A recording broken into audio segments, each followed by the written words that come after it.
I wasn't surprised by this pause by the Fed, nor was I surprised that they're not done yet. I would certainly expect the debate to heat up this summer around the need to continue or not in September. They are trying to message recessionary type behavior to slow things down without actually causing a recession. I think at the end of the day, a pause was probably the right thing to do. You can't ignore growth. Growth drives inflation. Inflation drives central banks. This is Bloomberg Surveillance with Tom Keene, Jonathan Ferro, and Lisa Abramowicz. The great central banking divergence. Good morning. Welcome back from New York City. For our audience worldwide, this is Bloomberg Surveillance. The boys ditched me again. Tom and John are both off today. But you are in luck because not only do you have me, but I have Peter Scheer for the hour, head of macro strategies at Academy Securities. And Peter, I got to be honest, talk about the great central banking divergence with the Fed, the ECB, and then the Bank of Japan, and then throw in the Bank of China, all going their own ways. Yeah, I think each country is kind of responding to what they have to do. I think for us, it's really kind of neat that the first time it feels at least in 3 years, maybe, the Fed's not going to be the biggest driver, right? They're going to be somewhere between 5 and 5.25, probably coming into October. So we get this break from them driving our markets. And I think other countries have to experience their own thing. China's clearly going through some trouble. Europe's got its wild card of what's going on. So I like that it's independent, that it's not this globally coordinated. It's going to let markets kind of stand on their own 2 feet. Thanks for being here, by the way, Oh, on a thanks Friday. very much. Was this a fun week?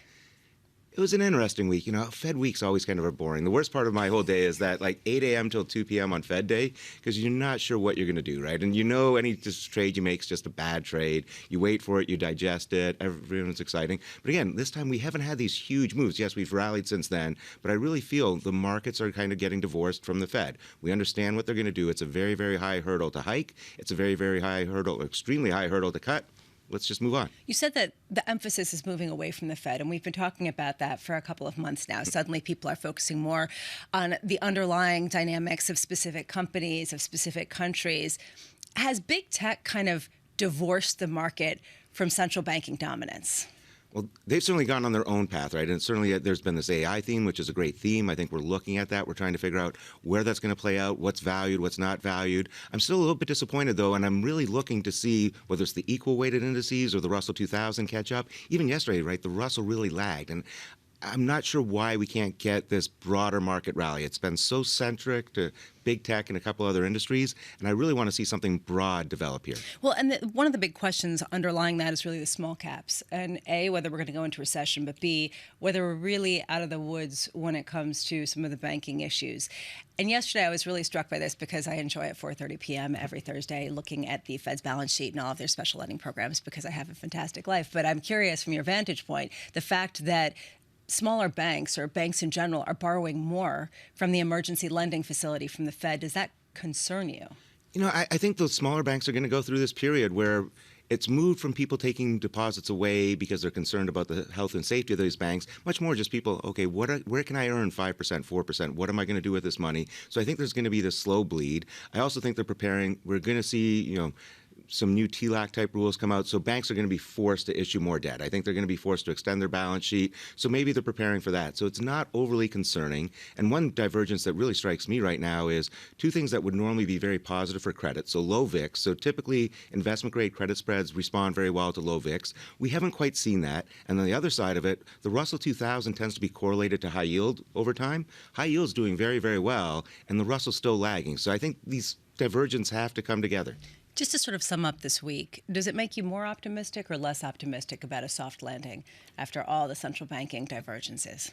I'm very concerned that we are going to see a hard landing. I think they're still very fixated on tight monies, and we're ultimately away from the jobs data. Nothing's been that strong. There's good parts, there's bad parts. Spending was okay, but it's inflation driven. So I think now that's what we have to focus on, though, finally, is not whether, the Fed's going to do this or that. It's where is the economy really headed, knowing that the Fed's not going to do much if we start seeing weak data. Right now in the markets, we are seeing a little bit of a pop after yesterday. It was sort of shocking to see the initial softness turn into robust gains. Once again, led by the NASDAQ. You are seeing just basically flat, but slightly up, almost bumping up against the 4,500 level on the S&P. One of the biggest weekly gains, or the biggest weekly gains on stocks going back to March. Just giving you a sense. The euro continuing its ascent, climbing back toward 110, 109.47 after the ECB clearly took a more hawkish tone than the Federal Reserve, and yields just slightly up, but yields not necessarily doing all that much after climbing pretty significantly over the past few weeks. 10-year yields at 3.73, and crude really hovering in there around $70 a barrel on the NYMEX. Today, just to give you a sense, the Fed speak does resume. Very curious to see what that entails and how much Fed Chair Jay Powell is alone in his dovishness.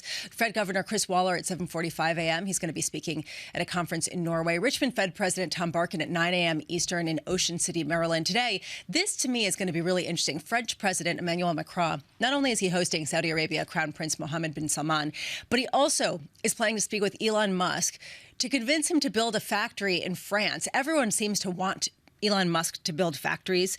Poland, pretty much everyone. So we hear the latest from Emmanuel Macron. 10 a.m., University of Michigan Consumer Sentiment Survey comes out. We've seen a real creeping higher of expected inflation over the next 5 to 10 years in this inflation survey.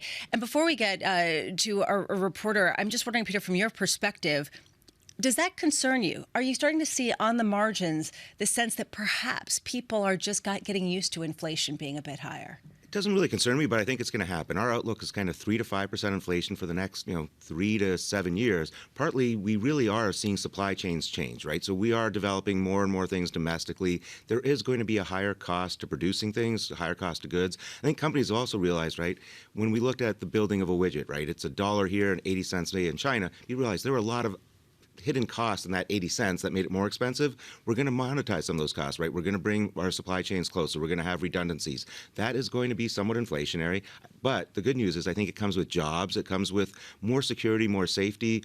Again, I think we're going through problems with the chemo drugs, right? We don't have access to them because they were all made in India. So I think we're going to see more and more things made in the U.S. that is going to be inflationary, but it's going to be, quote unquote, I guess, a good inflation because it comes with jobs and it comes with national security. I didn't mention that it's triple witching because I never am sure of what to make of that. Do we care that it's triple witching day today? All I know is I try not to do anything until triple witching is kind of done because it sends all sorts of false flags. Basically, Peter Scheer coming out and saying, take the summer off. That's how I'm hearing anyway, that basically this is not a time where you're going to get a ton of signal from the noise. Joining us now to really touch on this theme that we've been hearing about, the big tech dominance and how long that can really continue based on the actual developments, Alex Webb of Bloomberg Quick Take. And Alex, before we get a sense of just sort of your take on the rally so far and where some of the nodes of concern are coming in, I'm curious, Elon Musk, is he doing the world tour? Why is everyone trying to lure him so heavily? What's sort of in it for him right now? I think it's partly to do with, of course, jobs, that if you bring a Tesla factory to any given location, of course, they're going to be employing thousands of people. But because of the way Teslas are built, they have such a high value supply chain that if you're bringing a Tesla factory, you're expecting also that there'll be a bunch of other ancillary companies setting up shop in the vicinity in order to supply that thing. So, it brings a bit of glitz and glamour in addition to the simple job story. When you speak to people about the incredible rally in tech and how regardless of interest rates, regardless of the cycle, this is the haven bet and it will continue to take off. Are people pushing back at all in terms of the promise of AI, in terms of what it can actually accomplish and in what time? I think lots of people are excited about its prospects. The challenge is knowing which are the right plays. At the moment, there seems to be such broad consensus around NVIDIA, around Microsoft, that these are companies that are very well positioned. Over time, there will be a little bit more nuance as we start to see the limits of that optimism, but also who some of the other players are. There is a lot of startups in the space, not that many public companies. We saw some surprises to the upside from Oracle, for instance, but we didn't see as much positivity around Broadcom. These are both companies who had garnered a lot of positivity around the AI story, but inevitably there was some nuance on how big an upside that really was. Broadcom, not that much. Oracle, more than expected. Yeah, do you see over time companies developing strategies that benefit from this AI? Again, it seems like so far we've seen the AI producers or the AI companies really, really benefit, and we're not seeing much benefit flow through to other companies, right? Are we going to see cost savings? What are we going to see? And how's that going to affect employment? Yeah, I mean, I think at the moment, AI is actually basically a cloud story, right? That we've seen the leaders in the cloud space, particularly Microsoft and Google, lead the charge when it comes to generative AI. But it's kind of bait just to get businesses to build products on their cloud platforms. Over time, when companies really appreciate the optimal way to use AI, they always say, well, this isn't going to be affecting the number of people we employ. It's actually going to let them do it smarter. I think inevitably that's probably a little bit, overly optimistic. There will be jobs that are massively affected by this. But as the sophistication increases, we will see a whole second tier of AI companies with properly carefully targeted solutions for given industries. So at the moment, it's like sort of one size fits all. If you want to use ChatGPT or GPT-4 and trying to somehow plug that into your business, you go to Microsoft. Microsoft probably can't give you much of a keyhole solution in a way that other companies we see evolve over the next 2-3 years will be able to do. And that's when we'll start to get properly excited about it all. Alex, just quickly here, President Xi Jinping is said to have been meeting with the Microsoft founder, Bill Gates, talking about possibly getting the company to build its establishment in China a little bit more directly, working with them, saying it's the first friend in the business world that they've really sat down and met with. How much is Microsoft alone in continuing to double down in China? I mean, the thing is that Microsoft hasn't been blocked in China, right? That Apple, I think, probably is the other company that is there in a massive way. Of course, both in a manufacturing sense, they sell a huge number of iPhones there. But Google isn't allowed to operate its search engine there. Facebook isn't allowed to operate there. Amazon isn't there at all. So it's the cloud business, which is the only opportunity. Even if Microsoft sees an opportunity there, it's still a very, very small amount of its overall revenue, something in the order of perhaps 2%. So there is opportunity there, but not as much downside as there would be for Apple, for instance, if there were to be a crackdown. Alex Webb, thank you so much. We really appreciate you taking the time talking of what's going on over in Asia overnight. The Bank of Japan, we didn't mention this. No surprise, they didn't move, but there were hints around the edges, and it seems like people are really starting to push back with a real move in the yen that is perhaps a little concerning. Listen, they've had this yield curve control for so long. I think they have to give up these things over time, right? We've got to go back to free markets. Again, we're kind of moving that way here. Other places should. So I think it'll be interesting, but I do think it will put pressure on the FX. Yeah, well, this is something that we're seeing particularly expressed in the euro Japanese yen, the euro JPY, because what you're seeing is weakness that we have not seen in the yen going back to 2008. And there's this creeping feeling, and this is sort of playing out into the dollar story as well. Euro is sort of the big winner right now because the ECB has diverged. Could that kind of change the risk sentiment a little bit if the dollar continues to weaken, if the yen continues to weaken, if the funding currencies continue to experience volatility? Yeah, and I'm more focused on the dollar. I think we're going to see ongoing dollar weakness. I think we're going to see dollar weakness versus EM. I think the hidden story that's behind the scenes right now is still the Chinese trying to get more and more trading to occur in the yuan. So I think that's going to be the long-term story. What does the yuan do? Where does the euro fit in? I think euro is going to be strong relative to the dollar. EM is going to be strong relative to the dollar. And that's the main story. Do you think it's going to be driven by growth or interest rate differentials? I think it's going to be driven a little bit by growth, but more, I think it's going to be the efforts China's making to get more and more transactions to occur in their currency, their efforts to sell their goods, so that not every country is going to need dollars to purchase goods and services. So as China can erupt and really disrupt our economy in ways of they're trying to sell their automobiles, they're going to start trying to sell their airplanes to other countries, it's going to loosen the grip on this need for dollars. And I think that's going to be the story. And the yuan will benefit and euro benefit. I just wonder if they can accomplish that if they're not being clear about whether they want to participate more in the international business world or less. I think it's going to take time, but they're going to roll up the weaker, smaller emerging market countries first, right? Those are the countries that probably have the most struggles dealing with the dollar. That's where China's going to fit in, and it's going to be this gradual roll, and one day it's going to be Italy's going to be the teetering point for Europe. It is Friday. We are so lucky to have Peter Scheer. He will be with us for the entire hour, which is a wonderful thing. Coming up at 7 a.m., Sarah Hunt will be joining Chief Market Strategist at Alpine Saxon Woods as we set up for a post-central banking week of data and commentary. This is Bloomberg.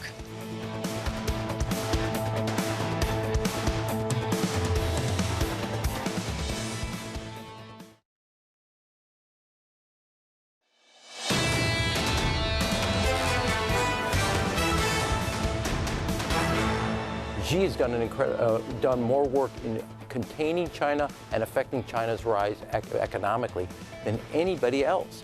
Everybody else sees a China that is a constant conflict, therefore they're working together as allies. China sees that, and they realize that we have an active, engaged alliance and allies working together, which is why I believe Secretary of State Blinken is coming to Beijing with a little wind at his back, and that's what China respects.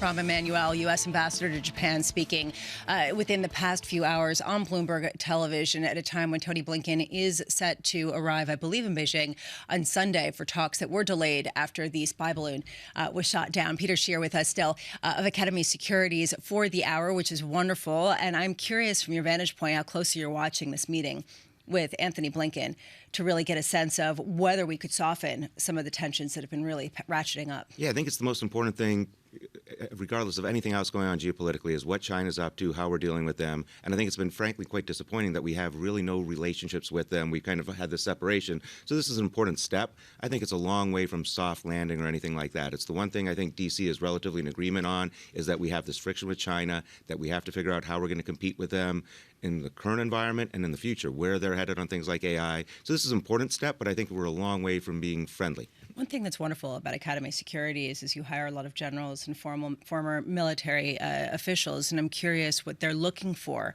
the smoke signals that arise from Beijing after this meeting. You know, I think one thing we're a little bit cautious on is that China knows that we want better relationships. U.S. companies want better relationships. So it's going to be difficult to figure out, are they just giving us what we want and they're going to continue to do their own thing, or will we really see progress?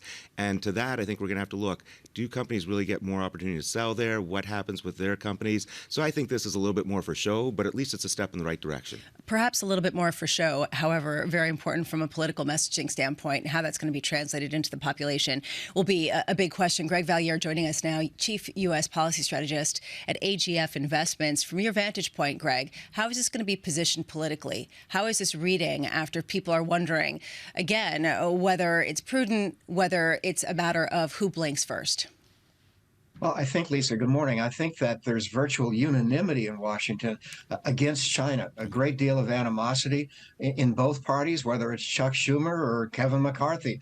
And I think there's a feeling China has not been transparent on COVID. They don't treat their dissidents well. They spy on countries. They've talked very aggressively about the South China Sea.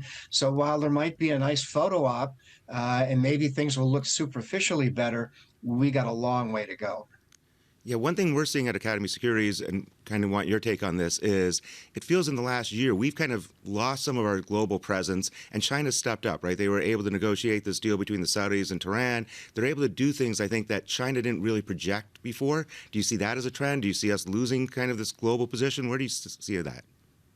Well, I don't see our global position getting any better. And maybe today could stop the bleeding, and maybe there will be a positive communicate when the meetings are all done.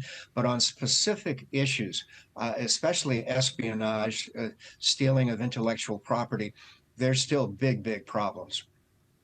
That makes sense. And kind of shifting a little bit domestically, how do you see things playing out here? We tend to be very geopolitically and globally focused, and we're starting to get more and more questions about what's going to happen with the election cycle here, who's going to win. What's your sense of what's going on in D.C.? What happened from the debt ceiling? Is there going to be this carryover where we get some good progress, or is this just going to be messy? A couple of points. First of all, I think everybody has Trump fatigue, and we may have a few weeks here where there's not going to be quite as much. I think even in his own party, people are sick of the friction. As far as big issues, there's a nasty fight among Republicans in the House over the budget for the fall. And even though we got a deal a month ago and we are not going to have default, there's still a movement in the House to revisit that deal, which has, of course, angered a lot of people in both parties. So that is still out there. The wild card, in my opinion, over the next several weeks is a possible strike by the Teamsters against UPS. That's a huge union, 340,000 workers. And if we did see a strike toward the end of the summer, that could get people a little gloomy about the holiday season and once again having to face supply chain disruption. There's a lot there. I want to start with the potential for another potential government shutdown or another debt ceiling debate that comes up within the next couple of months, not the next couple of years, as a result of this skirmish between House Republicans. How much is that looking increasingly likely? Well, I'm old school, Lisa. I thought once you have a handshake, once you say we've got a deal, we got a deal. But as it turns out, McCarthy is under such pressure from the right wing in the House, he may reopen the deal. We're not going to reopen debt ceiling. That's done for 2 years. But a government shutdown when the fiscal year starts on October 1 is not out of the question. In fact, I'd say the odds are at least 50-50 we could have a shutdown. At least 50-50 at a time when you could also see further supply chain disruptions. Given that there has been sort of a renewed push from labor, and frankly, the supply-demand dynamic has been such that labor has a new power, how much will this administration weigh in on behalf of the Teamsters, on behalf of the union members, considering that it has been a very pro-union kind of president? This is probably the most pro-union administration in our lifetimes, and I don't see that changing. I think the Biden administration will come down on the side of the Teamsters, yet they have to know a protracted strike going into the fall would be disastrous for Biden's reelection prospects, which suddenly look quite a bit better. Greg Valliere of AGF Investments, thank you so much, as always, for your wonderful notes and for joining us this morning. Peter, I'm curious about just this sort of supply-demand dynamic in the labor market. The fact that we continue to see a lot of pressure there, despite the rate hikes, despite signs that perhaps the unemployment rate is coming up at the fastest pace going back to October of 2021. What are you looking for to understand where we are in this sort of gradual slowdown? So one, I think low-income jobs are plentiful. So there's that's one dynamic. And then to me, it's very regional. I think you've got to start looking through the data. What's going on in San Francisco is very different from what's going on in Florida or Tennessee. I think it's affected home builders, it's affecting jobs. So that's the sort of trend. And how hard to hit do these high-income jobs get? And I think, to me, if we get the recession, and there's still a lot of debate whether we get that or not, it's going to be driven not by job losses, the total number of job losses. It's going to be what type of jobs are lost, what income's gone, and how that gets replaced. One place that's seen a number of job cuts, and we were seeing this yesterday from the likes of Citigroup, from Perella Weinberg. Today, we have a story out talking about how the biggest banks are going to see job cuts that are poised to surpass 11,000 so far. And some people saying this is the worst environment for this industry going back to 2008. Does it feel like that? Well, I'm still hoping I'll have my Bloomberg terminal by the end of the show and my bosses haven't fired me or something like that. But yeah, I think it's a very tough environment. You've seen the deal slow down, right? You've got, certainly the FTC is really tight on approving deals. Every deal that comes up seems to get challenged. So that part of the business is slow. And now all of a sudden you have this Fed being quiet. So I think you're going to see volatility drop. So that's going to drop trading revenue. And transaction revenue's gone down a lot in the mortgage space, right? Everyone wanted to refi their mortgage. That's a constant stream of income. That slowed down. So I think it's tough across the board right now in banking. Some people are saying that this is just the catch-up from the pandemic period because they didn't lay people off and then they hired a lot of people in the immediate aftermath. Is it more than that? I think it's a little bit more than that. I think, again, we had the SPAC craze, right? So that created all this hiring. People really saw different businesses develop, and it's all slowing down at the same time. I think it's healthy, though. You want to see some culling. You want to see some shrinkage. It's going to force the firms to be better, smarter, more aggressive with their capital, how they deploy it, what relationships they develop. So I think at Academy Securities, we see what we're seeing even in our space, the smaller broker-dealer. It's a challenging environment, but for us, it's an opportunity. If you can make your way through this, develop the relationships, coming out of this potential slowdown, I think it's going to be a great time. Are more people going to the office, though, to do it?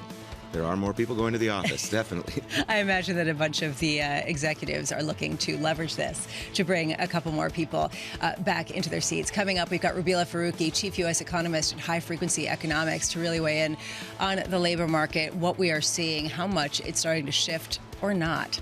From New York, this is Bloomberg.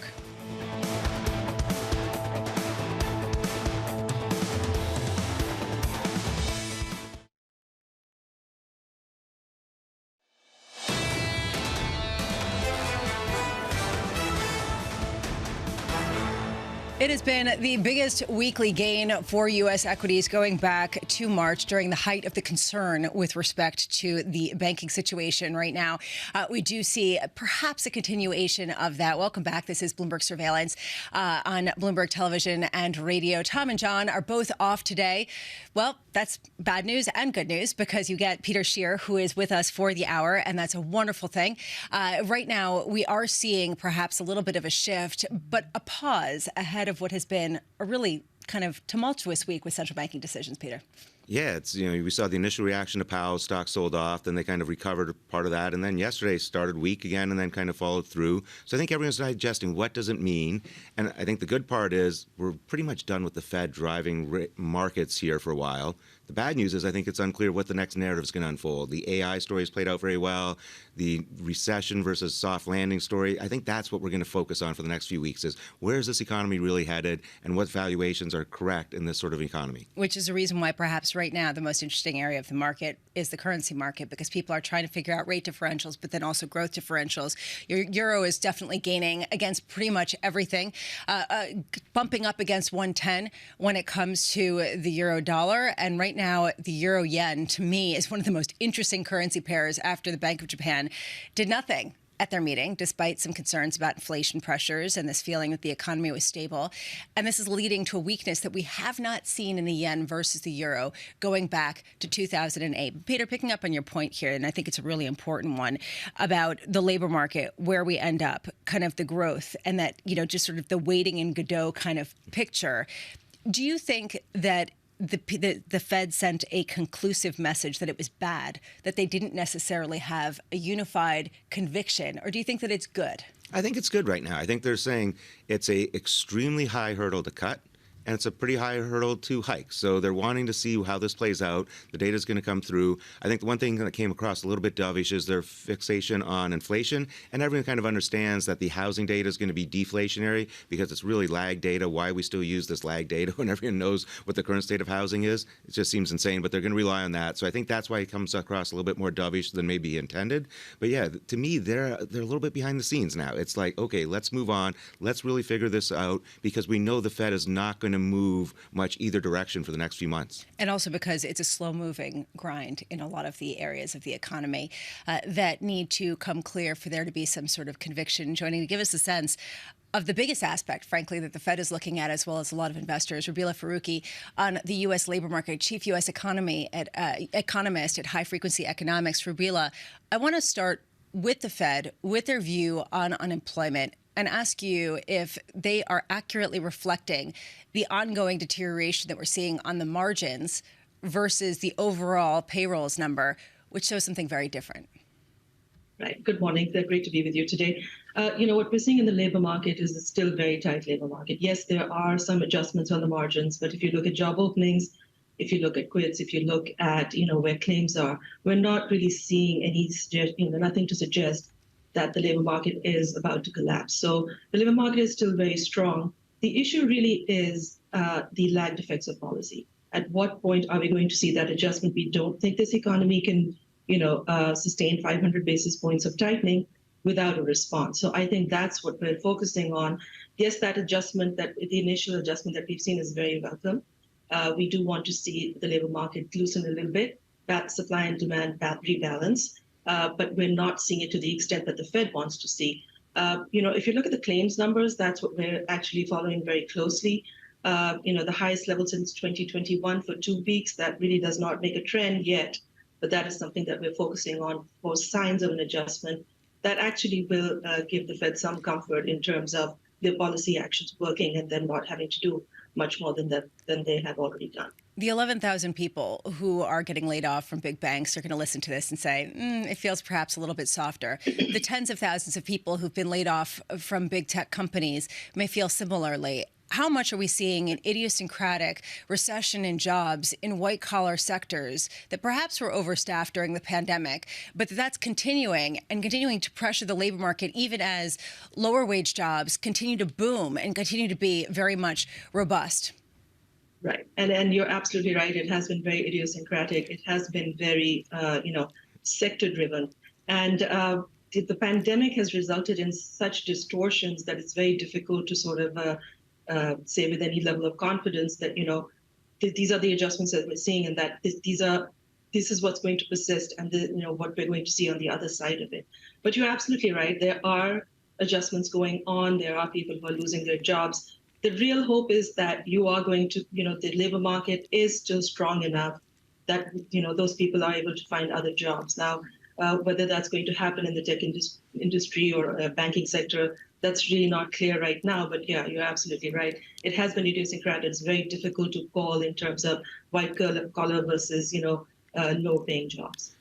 Yeah, and one of the things I struggle with lately is I look at the last jobs data, and every single economist missed the print, right? There was no one that was above the actual print. And yet, I look at the data that's coming in from the government, right? The survey response rate's very low. Are we supposed to truly trust the government data, or are we supposed to actually look at what a bunch of economists thought was the jobs data and go to that? That's where I'm really torn is the government data super accurate right now? Is it fraught with errors? What's your kind of take? We probably are seeing some level of distortion from the survey responses, but it is the only data that we have. It's the only thing that we can rely on. That's the difficulty here. But also, if you look at a whole range of data, right? We're not just talking about the household survey versus the establishment survey. We're talking about the timely weekly jobless claims data. We're talking about the JOLTS data. Yes, again, response rates are low, but those are the only things that we can really rely on in terms of trying to figure out where this labor market is going. What we saw throughout over the last year is that, yes, we saw layoff announcements, but the labor market really did appear to be strong. So I think there might be a little bit of a disconnect, but not enough to suggest that the labor market is actually collapsing, but the data are not capturing it. Great. So you're reasonably optimistic unless we see kind of continuing high claims? Yeah, I'm reasonably optimistic until we see a sustained gain in claims, in layoffs, and that employment part of the household survey. That is also something that we're watching very closely, which is reflected in the unemployment rate. And that eventually has to, if that is actually going to be sustained, that the payrolls data is eventually will have to catch up with that. Peter, have you seen evidence that we're not in a wage price spiral? Is that sort of put aside at this point? Because we've heard a lot of discussion about that. Yeah, people don't really seem fixated on it at all anymore, right? I think kind of we've all accepted that wage are stable or higher, but it's not going to drive this inflation. That, I think, remains to be seen. Well, especially because Greg Valliere was just talking about the potential for strikes, right? The potential for dock workers to once again really pressure for more benefits, for more wages. Rabila, how much do you see this kind of activity really pressuring wages in a way that's being underappreciated? Not just the unions, but just sort of the wage price pressures that haven't necessarily accelerated, but aren't really decelerating to the point that people had expected. Right, and that is something that we're watching very closely. That is something, we don't think we are in a wage price spiral. We just don't see that dynamic happening. We are actually seeing wages decelerating in an environment where the labor market is tight. That really shouldn't be happening. We should see the opposite. But you are absolutely right. Wages are rising at a pace that is not consistent with the 2% target. So I think that we are less worried about the wage price spiral, but we would like to see more of an adjustment to a level where rates of change are more consistent with 2% inflation. Rabila, we were talking about the layoffs in the banking sphere and how a lot of the pressure in that space has caused a lot of executives to say, okay, just come back to the office if you want to keep your job, although that might be subtext. And I'm wondering how much that's because it's more effective and efficient for people to be in the office, and how much that is that perhaps some of these banks are concerned about their commercial real estate portfolios and want to bolster the industry. I think it's a combination of both. I think there are arguments to be made, in terms of presence in the office. I'm not really sure that it's going to, the effort to bring people back 100% is going to be very successful. But yes, and the commercial real estate part of it is a very, very large part of, what this effort is all about, especially if you look at areas like New York City. So, I think combination of both. And I think it's a valiant effort. I'm not really sure that we're going to go back to the way things were before the pandemic. Yeah, I think that makes a lot of sense. That's kind of how we've been looking at it. It's very regional. And also, some of it's going to come, when do leases come due, right? Because that's the only chance that people really have to shrink their footprint. So right now, you've got this excess space. I think that'll be the question is, as leases come due, are you able to shrink your footprint and have, with work from home? And is that when companies maybe start embracing it? That is probably when companies start embracing it. Anecdotally, we do hear that there are companies that have already made the adjustments, right? So leases have come up for renewal, and they have actually decided that maybe their footprint doesn't need to be that big. Again, it's very region specific. So I do think that the effort is, like I said, it's something that is going to continue. I'm not really sure that we're going to go back to where we were before the pandemic. A lot of companies have already embraced work from home, in terms of a majority of their employees. I think it's in the banking sector, and that is where, you're going to see that push come back. And I think in a lot of cases, it's already been successful, right? I mean, there have been certain banks that want their managing directors back 5 days a week. And I think those sort of things you're going to see, but it's going to be, I think, an uneven sort of, outcome for different companies. Rubila Faruqi at High Frequency Economics, thank you so much for being with us today. Have a wonderful weekend. And I was struck, Peter, yesterday by Charles Edmond, Chief Executive Officer at Caisse de dépôt et placement du Québec. People will absolutely massacre me. That was, I think, worse than Tom Keene would have done it. So I will just tell you, hopefully nobody was really listening too closely who actually knows how to speak French. But I am curious. He was talking about how there's going to be a bloodbath in some areas. When he was talking about commercial real estate, he was talking about how difficult it was to get loans for some of these properties and how it really hasn't been felt out. From your vantage point, how closely are you watching this? How are you watching this to understand where it kind of feels the most stress?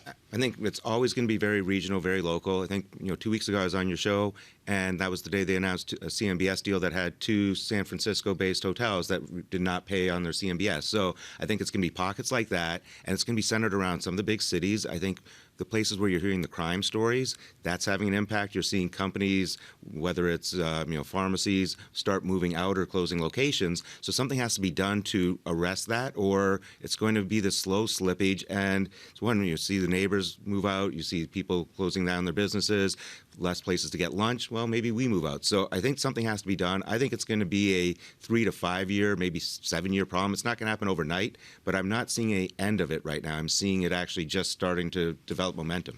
Is it just San Francisco, Chicago, a couple of other places? I mean, is that what we're talking about here? Yeah, I think it's just the big places. And at the other end, you're having these opportunities, right, where people are doing the satellite office type thing. So it's been great for Westchester County, for example, Fairfield, Connecticut. You're seeing these offices. It's been great for Tennessee. Wait, hold on a second. Where Academy's offices? We're in New York City. So we've actually grown. We actually took advantage of our firm's trying to grow, and I think we believe heavily in work from office to a large degree. I try and avoid it as much as possible myself. But having said that, it's been this huge opportunity. So we have a much bigger space. The headquarters is in San Diego, so that's where all the smart people at the firm are based.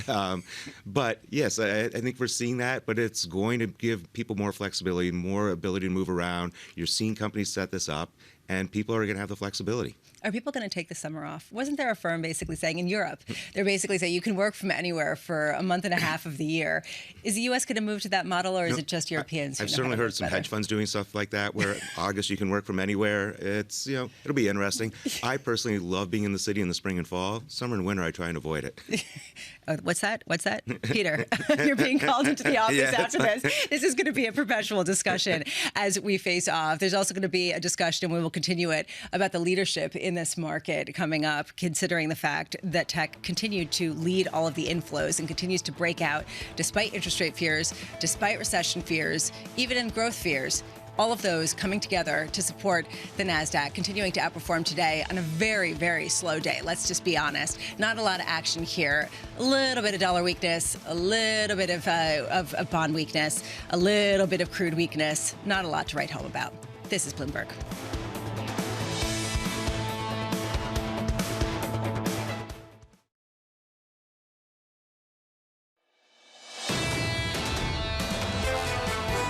At the end of the day, it's not foreign investors who drive the Chinese market. It's the Chinese investors. And I believe they're going to be back. There's no question about that. As the property sector begins to get revived and the problems of debt is solved, then you'll see the Chinese investors come back. And you're already beginning to see that. You see that the Chinese index is beginning to recover. The legendary Mark Mobius of Mobius Capital, the founding partner of that legendary emerging markets firm. And there is this sort of tension about what's going on in this week of central banking divergence with China, which is starting to potentially re-stimulate, although unclear to what extent. Peter Scheer with me. Both Tom and John are off today. And there is this question, Peter, after they made a 10 basis point cut in a one-year rate. Does this indicate an opening salvo for a whole host of other measures? You know, I think the China reopening story has been a bit of a dud, right? Their economy's not really cranking on all cylinders. I think they have to look at this and figure out what they're going to do, right? They haven't reopened. They have lost some traction. Clearly, this friction with the U.S. isn't really good for them, at least not near term. So what are they going to do? It would not surprise me to see stimulus out of China. Pretty much everyone says that if they stimulate, it's really going to be the domestic economy more than anything else, and that it's not necessarily going to feed into either inflation, supply chain repairs, or anything else on a global scale. So I wonder how isolated it actually is. I think it's going to have an impact on inflation. I think we're kind of at friction with China. We're competing for natural resources. That's going to continue. Again, I think it's early stages of what we've been calling this shift from made in China to made by China, where you're going to see more and more effort by Chinese company to sell their brands globally. And I think that's something we've never really experienced before. Huawei was maybe an example of them selling, their semiconductors, which probably weren't as good as our semiconductors, but were a fraction of the price. I'm looking for them to do that more and more across different industries. And that, I think, is going to be something we're dealing with. And no one really seems to want to discuss, but there's signs that it's happening. And that's going to be real competition, especially in the emerging markets countries, who probably will go and gravitate towards the cheap Chinese brands rather than expensive American brands. So got that? Very clear how to trade. That's basically the central bank soup of divergence and the sea changes that we're seeing in international relations that are leaving people without a clue, which is the reason why markets are barely moving today. Not seeing a lot of action across the board as everyone digests all of the action that we got, perhaps some more interesting moves.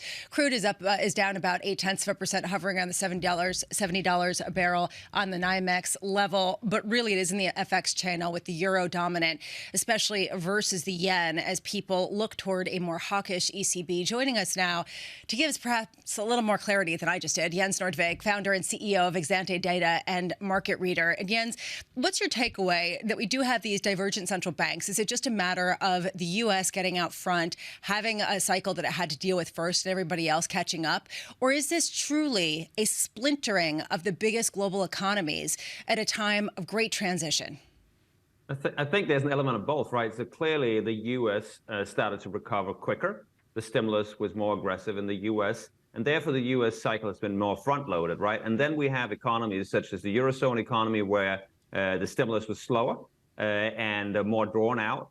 And we are having a situation now where inflation is actually having more momentum in the Eurozone than in the US, and therefore the ECB cannot do any pausing. The ECB has to signal that it's going to go every single meeting, right? And they are highly likely to be hiking in July and probably September and maybe even further than that, right? So this is the first time for a while where we've seen monetary policy divergence in a way that's going to support the euro. We saw a big move yesterday. And then I think if we scan the globe, right, then there's some special issues around China, right? So I think one data point that's very important this year is that we've had a China reopening. We have had some recovery in certain sectors in China, right? But there's no inflation pressure in China, right? If we compare to other countries that have reopened, we are not seeing any inflation pressure in China that resembles what we've seen in other reopening situations. And that's really important. And this is also a sort of evidence that there's something structurally different in the Chinese economy. And one thing that I think investors are not paying enough attention to is that there's been a massive structural shift in terms of the capital flow that's coming into China, right? It used to be the case that people just wanted to invest in China, build manufacturing capacity in China, but that foreign direct investment from companies has slowed very dramatically, and that has not recovered after reopening. So that's a structural shift that's very important for everything, including the Chinese currency. Right. What do you make of China's attempt to get more and more trade occur in the yuan? Are they attempting to, over time, become a competitor to the dollar in terms of reserve currency? Is this just going to be a small, tiny part of world trade? Or is it? Where do you stand on that? So China is a huge part of global trade in terms of the goods moving around, right? But they've been attempting to get that stuff invoiced in local currency and try to create competition to the dollar. But look at how the yuan has been trading this year, right? We're up over the last 2 days. But the big trend has been the Chinese currency has underperformed very dramatically, consistent with monetary policy being one of the easiest in the world, right? There have not been any tightening linked to the inflation dynamic that I spoke about, right? So we have a situation where, from a trade perspective, China is in a very strong position and could argue, okay, we dominate many, many types of trade. We should have a reserve currency aspect, right? But when you look at the asset side, nobody wants to buy the Chinese bonds. There's literally outflows from Chinese bonds almost every single month. Even central banks around the world are starting to reduce CNY holdings, right? So it doesn't have the reserve currency aspect on the asset side. It's only on the trade that you can make the argument. And that's why that goal that the Chinese have is not so easy to achieve.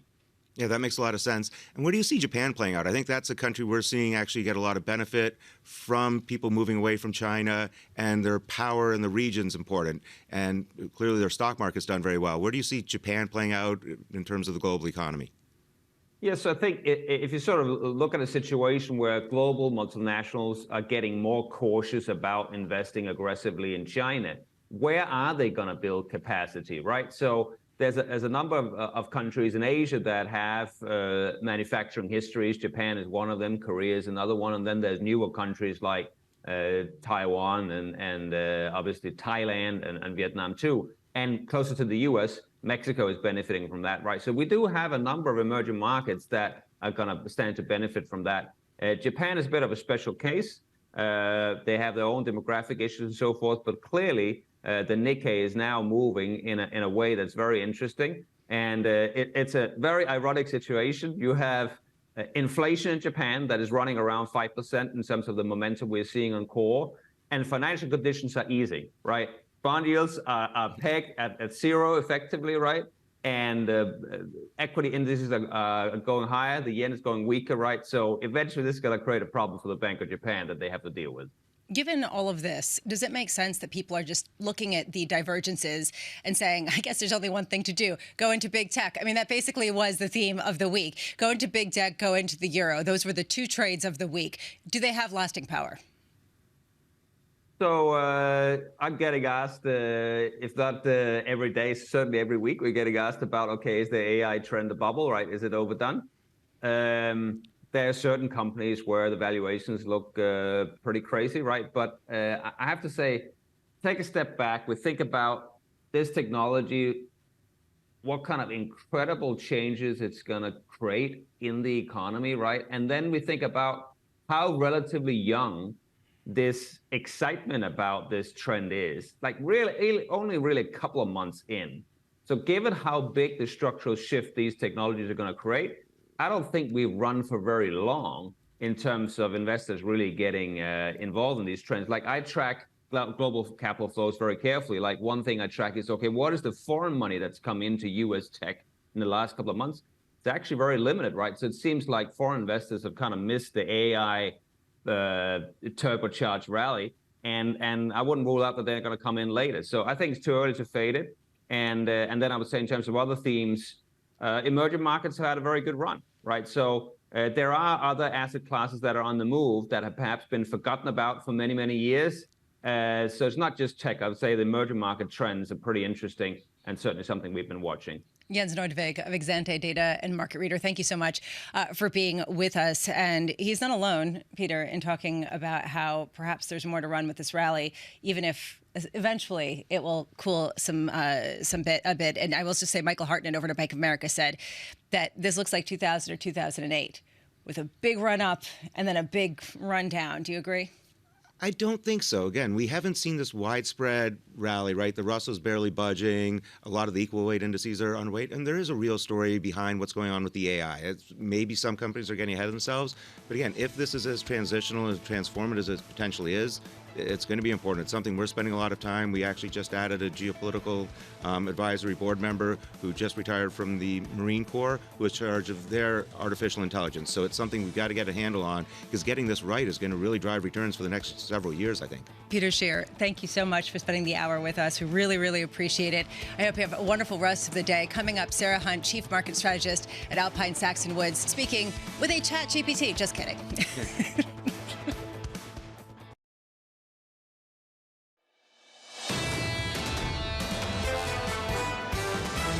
I wasn't surprised by this pause by the Fed, nor was I surprised that they're not done yet. I would certainly expect the debate to heat up this summer around the need to continue or not in September. They are trying to message recessionary type behavior to slow things down without actually causing a recession. I think at the end of the day, a pause was probably the right thing to do. You can't ignore growth. Growth drives inflation. Inflation drives central banks. This is Bloomberg Surveillance with Tom Keene, Jonathan Ferro, and Lisa Abramowicz. All eyes on big tech as it continues to lead. Good morning from New York. Welcome back. This is Bloomberg Surveillance on television, on radio. Tom and John both off today, but I am so pleased to say that with me for the next hour, Sarah Hunt, who is Chief Market Strategist at Alpine Saxon Woods. And it comes at a day where we are seeing potentially the biggest weekly gain for global stocks and for U.S. stocks, going back to the March concerns about what happened with the banking sector. Sarah, so good to see you. It's been quite a week. I mean, has this been a week of clarity or a week of more muddle? I think it's a week of more muddle, to be honest. I mean, I think that you had some reasons for the Fed to pause. There were a lot of people calling for a pause, and then the data came in, and it was so iffy in terms of like you have to keep going that I could see where a pause came in. But what I will say is that it's still, you look at underlying conditions, they're not that tight. The Fed is still saying we're going to tighten.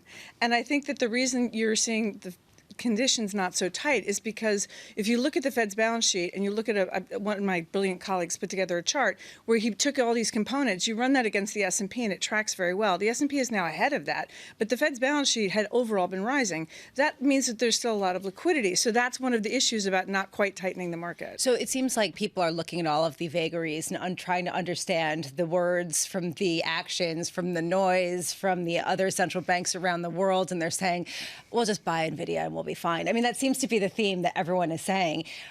Are you seeing legs to this? Does this continue to give you a sense that it could keep going? I think it can keep going. I mean, if you look at what happened, and I know that the parallels, people are either it's 1995 or it's 1999. I don't know where we are. But if you look at when you start to get these enthusiasms, they can continue to go. The question is what is going to slow that down? And whether or not we start to see some underlying data in the economy that starts to pull that back could be part of that. People are looking at AI and saying it's going to revolutionize things. And I don't disagree. The question is in what time frame and for which stocks. And I think right now you might have a little bit of a mismatch on that, as Peter Scheer was saying earlier. We also saw some outflows potentially from cash for the first time in a while. It seems like people are experiencing FOMO in full force and perhaps taking money out of the sort of very high frequency instruments and putting them into stocks, putting them into junk bonds, putting them into other areas. Does this seem like luring people in for well, the adage is that the market causes the maximum amount of pain for the maximum amount of people, right? So to the extent that last year was such a volatile year and people were happy to sit in cash and get 5%, right? It was like, oh, thank goodness, there's less volatility. Now all of a sudden they're like, well, the market's going up and I'm not. So I think that there's a race into that. And I don't know that that's necessarily long if you have a long-term time frame.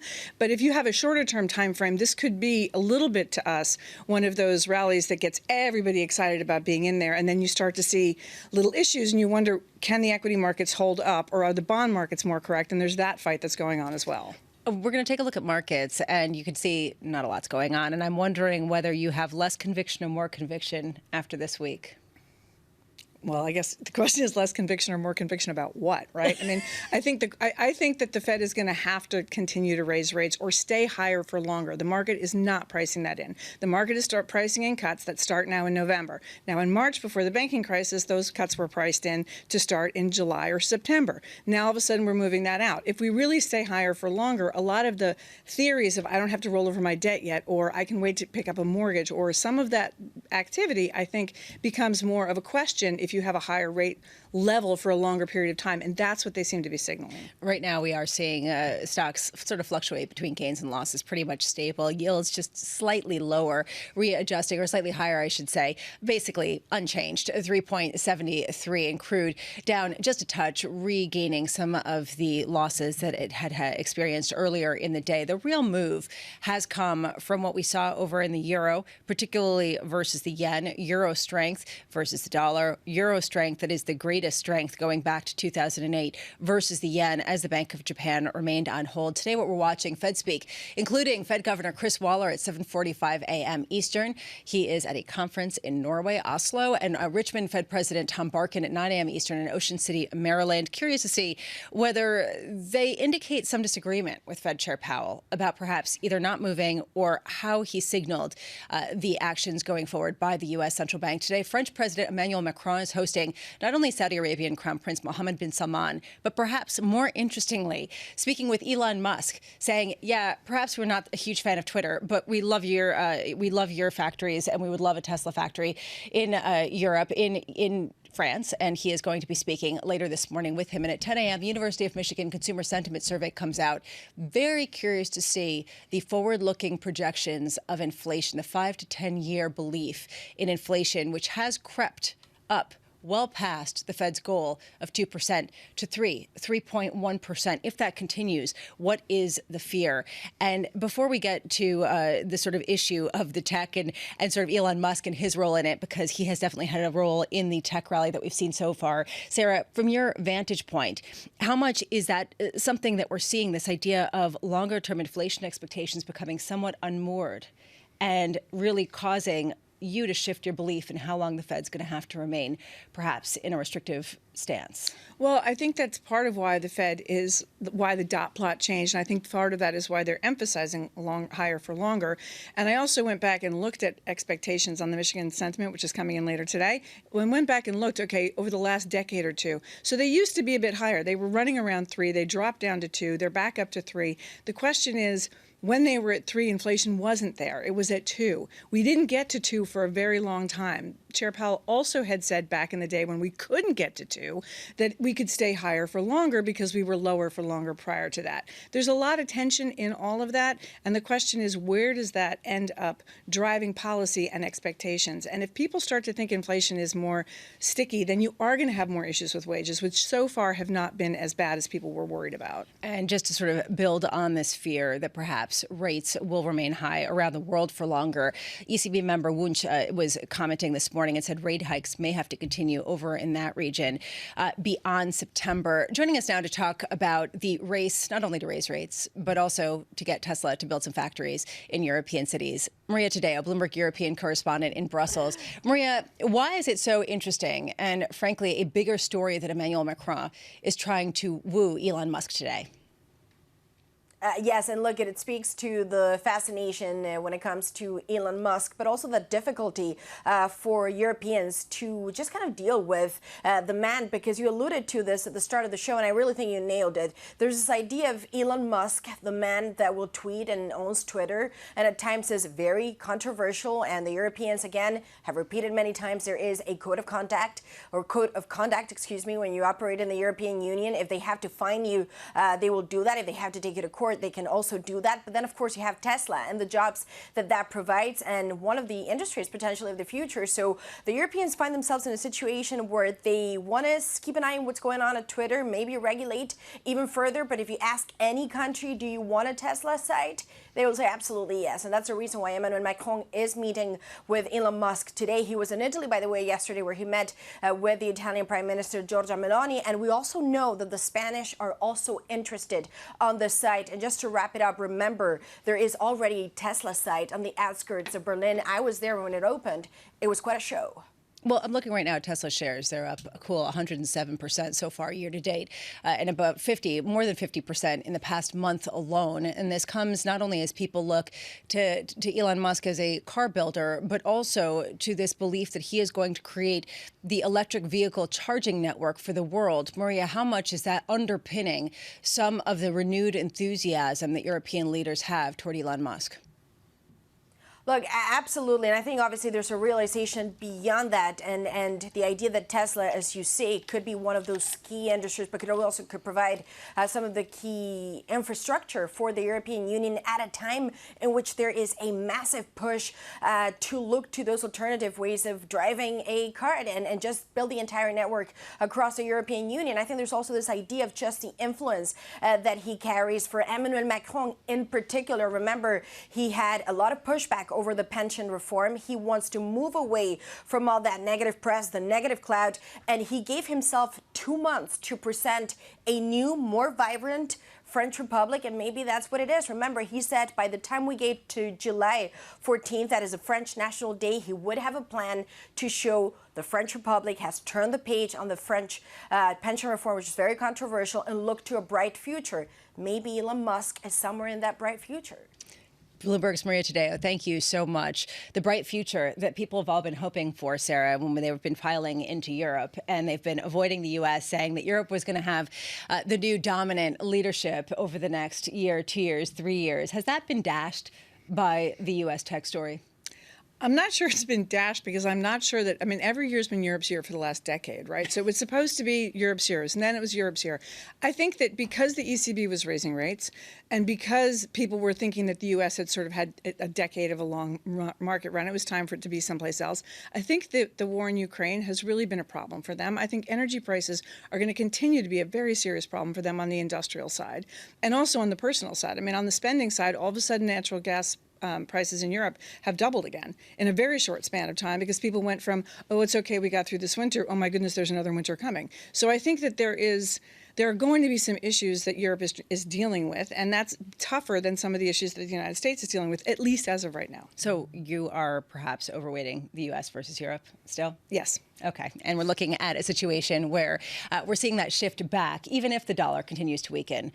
Some people are saying if you have the likes of Tesla gaining 108% so far this year, perhaps this is something of a secular story. Just quickly, you bullish on Tesla?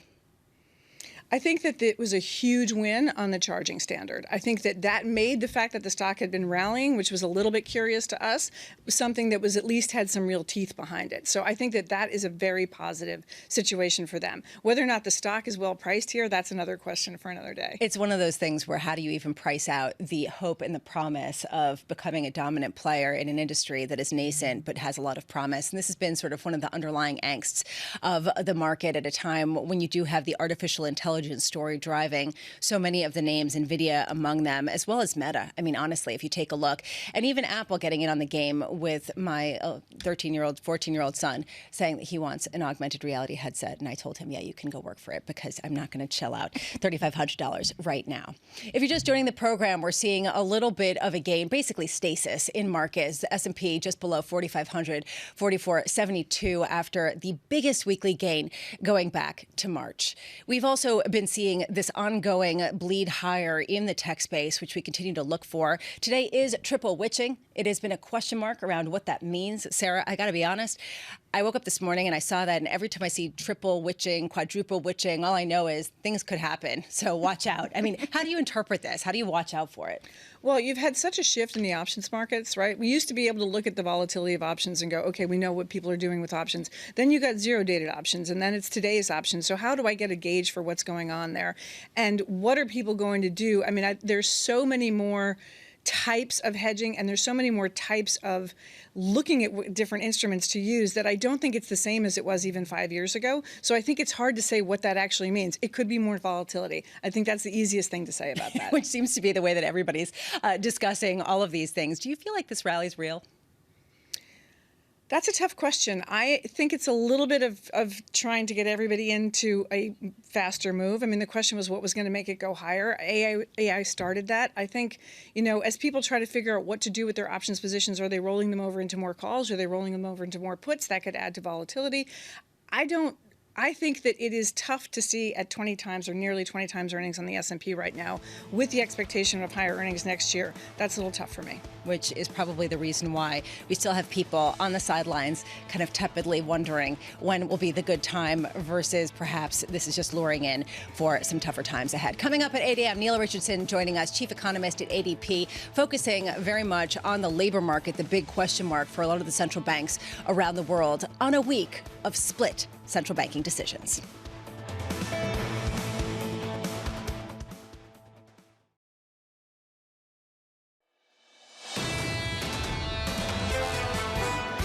It is very likely the case that we will continue to increase rates in July, which probably doesn't come as a big surprise to you, but that's what I'm telling you.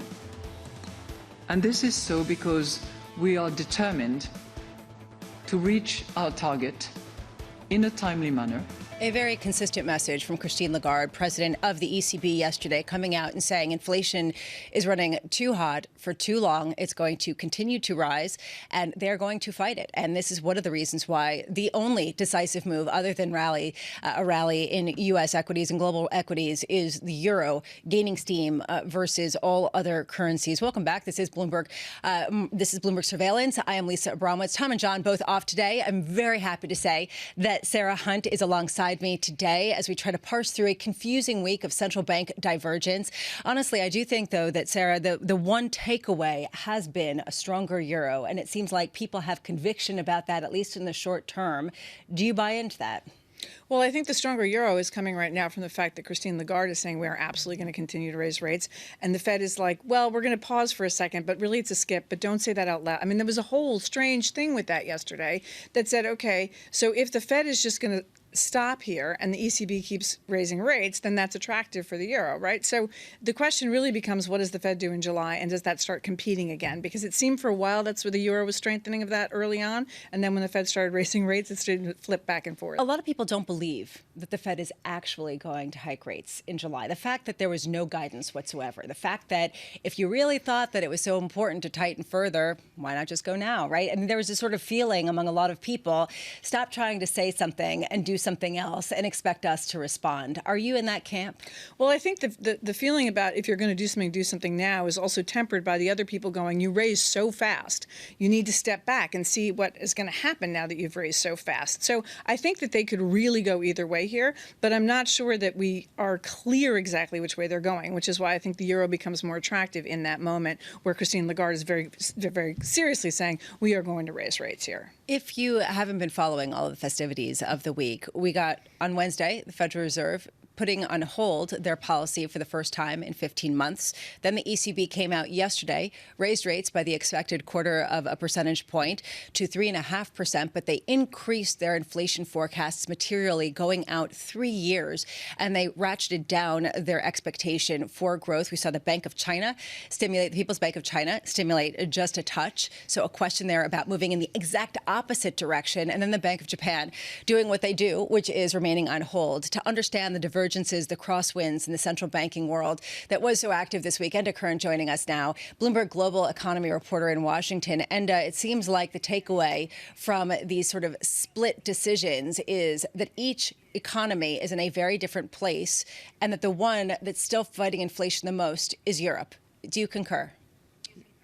Yeah, a very different space. As you mentioned there, the US and Europe going in one direction, China obviously heading in a completely opposite direction, looking at more stimulus there because of where the economy is at. And Japan, even though inflation is well above the target, Governor Ueda is sticking with the viewpoint that it's not demand-driven inflation. He's not a buyer of that. He's more worried about the fragile underlying economy, about triggering market volatility. So he's sticking with that massive support that they're continuing to pour into the economy. Maybe some debate about whether he tweaks it at some point, but this is the point. He's talking about a tweak. It's very unlike what's going on, we'll say, with the ECB and the Fed. So Japan and China in a very different space.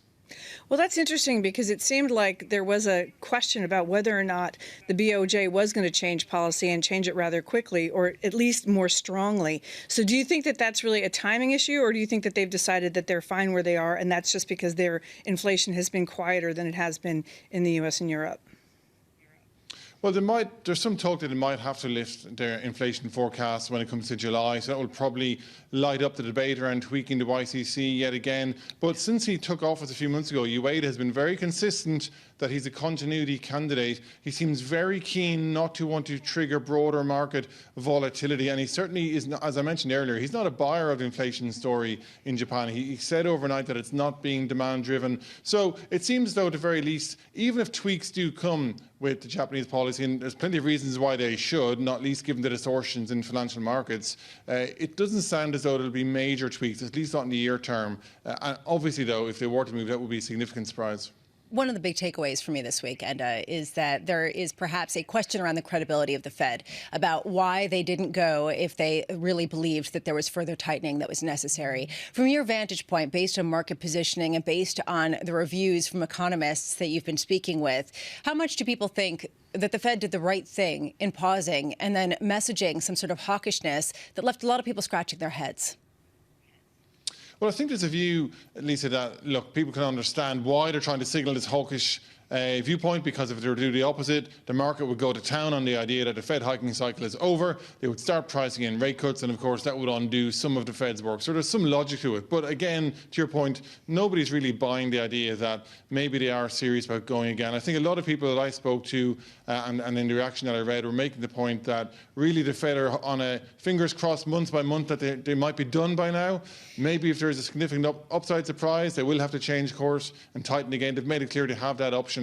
But the mood music seems to be that they've done the heavy lifting and they want to see what those big rate hikes do from here. At least that's a sense that I'm getting from the market people that I spoke to. And there was a focus, and there is right now, just in terms of central bankers that are speaking over in Oslo about financial conditions and this concern about an ongoing crisis in banks that, frankly, the market's moved on from. People are not talking about this anymore. Is there something that the Fed is worried about or seeing that perhaps underpinned their decision in a way that it's underappreciated?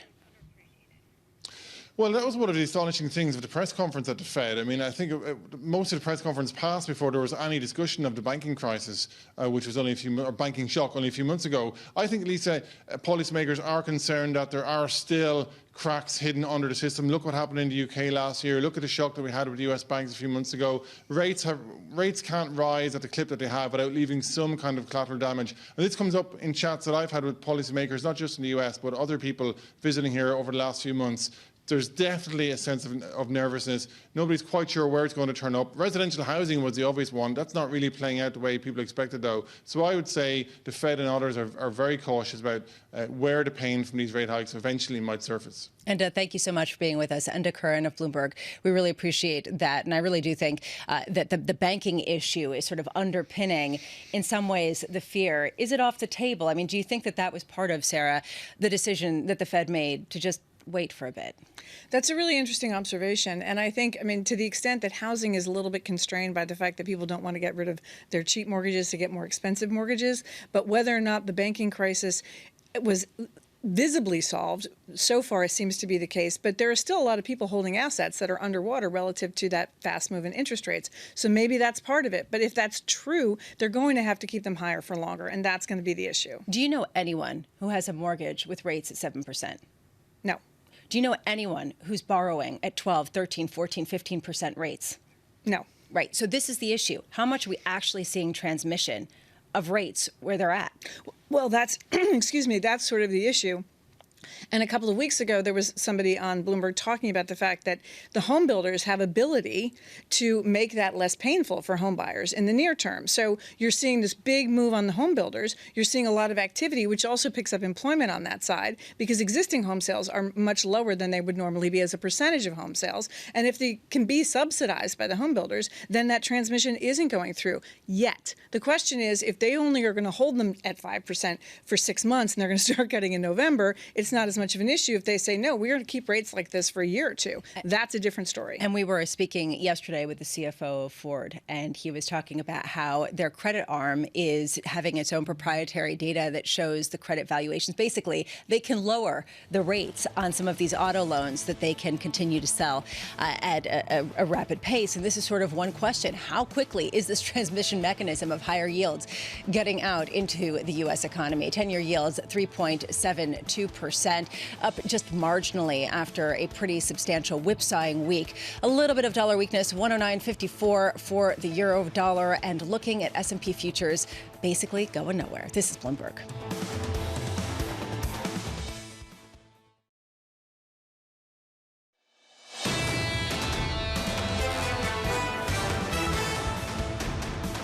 This is Bloomberg Surveillance on Bloomberg TV and Radio. Tom and John off today. Very happy to have Sarah Hunt beside me. I'm Lisa Abramowicz as we look at a digestion day. That is what I would say after the biggest weekly rally, or at least poised to be the biggest weekly rally going back to March. Taking a bit of a breather and not really doing much after divergent central banking opinions, as well as a question of how much the AI boom can really fuel that tech dominance. S&P futures up about 0.1%, climbing toward that 4,500 mark. Euro strength has been one consistent story, 109.58 versus the dollar, as we see that rise continue following a hawkish ECB. 10-year yields marginally higher, a real whipsaw at the front end with people assessing how far the Fed is not only willing to go, but how long they are willing to hold rates.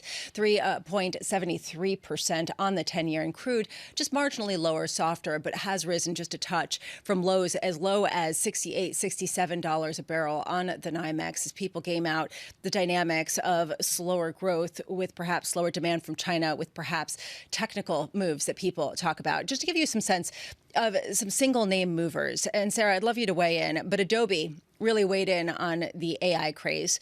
They reported earnings yesterday, better than expected second quarter results, raised their full year forecast. Great, all good and fine. Probably would have given a little pop, but those shares up almost 4.5% because they mentioned AI, right? I mean, how much is that going to be sort of a catch-all from your vantage point to get some sort of gains? Well, I don't want to make parallels, but I'm going to make parallels anyway, camp.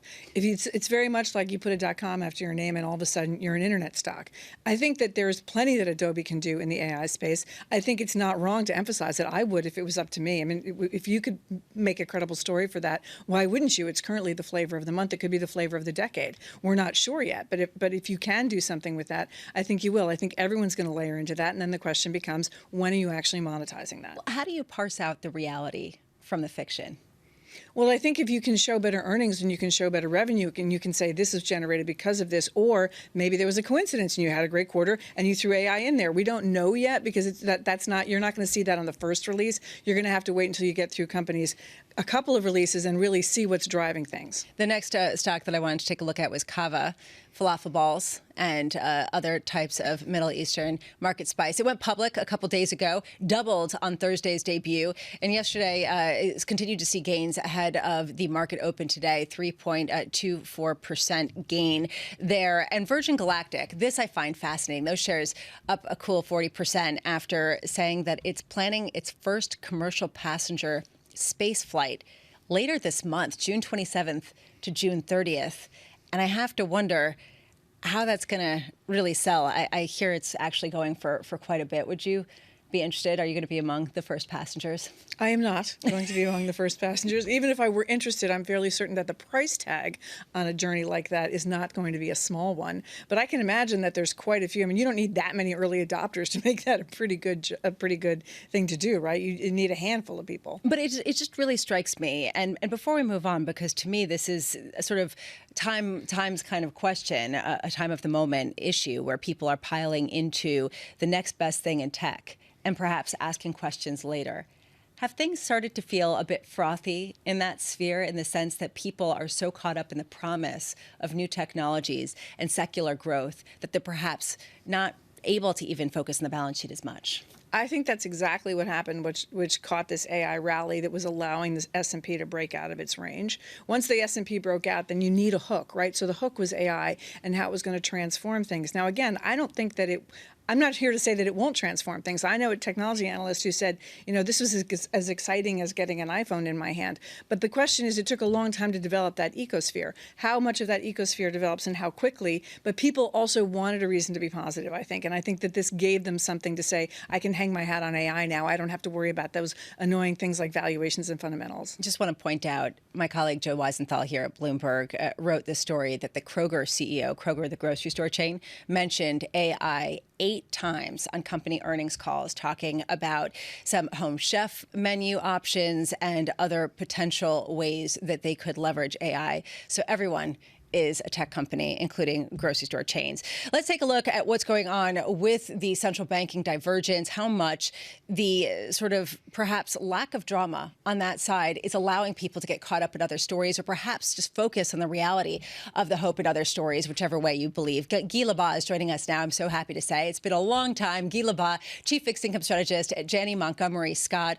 Do you believe the Fed when they say that they are going to hike more, perhaps even twice more before the end of the year? Well, first of all, Lisa, it definitely has been too long, and thank you for having me back.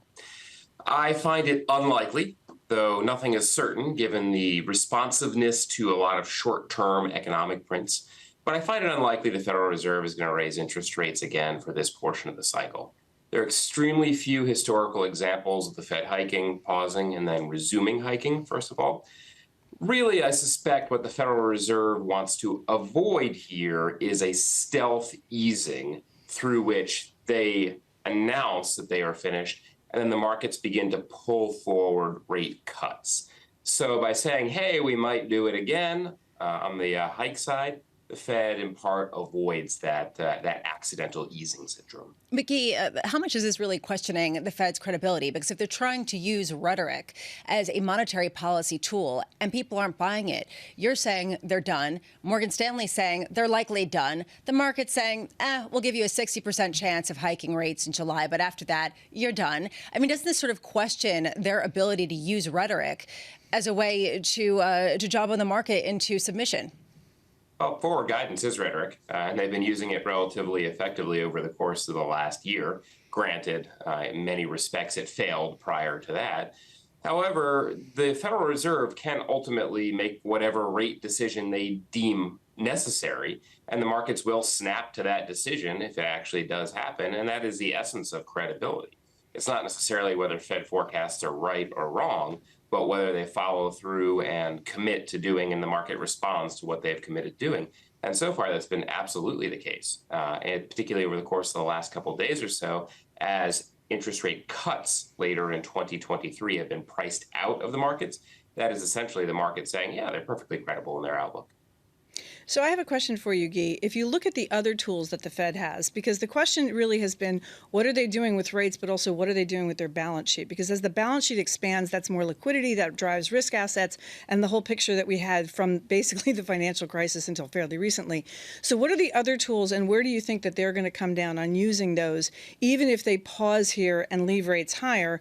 And is the market going to start pricing them into the middle of 2024? Because right now it's just at the very beginning of 2024. Or is the market really going to start thinking, okay, yeah, the Fed is serious and they're going to leave rates higher here?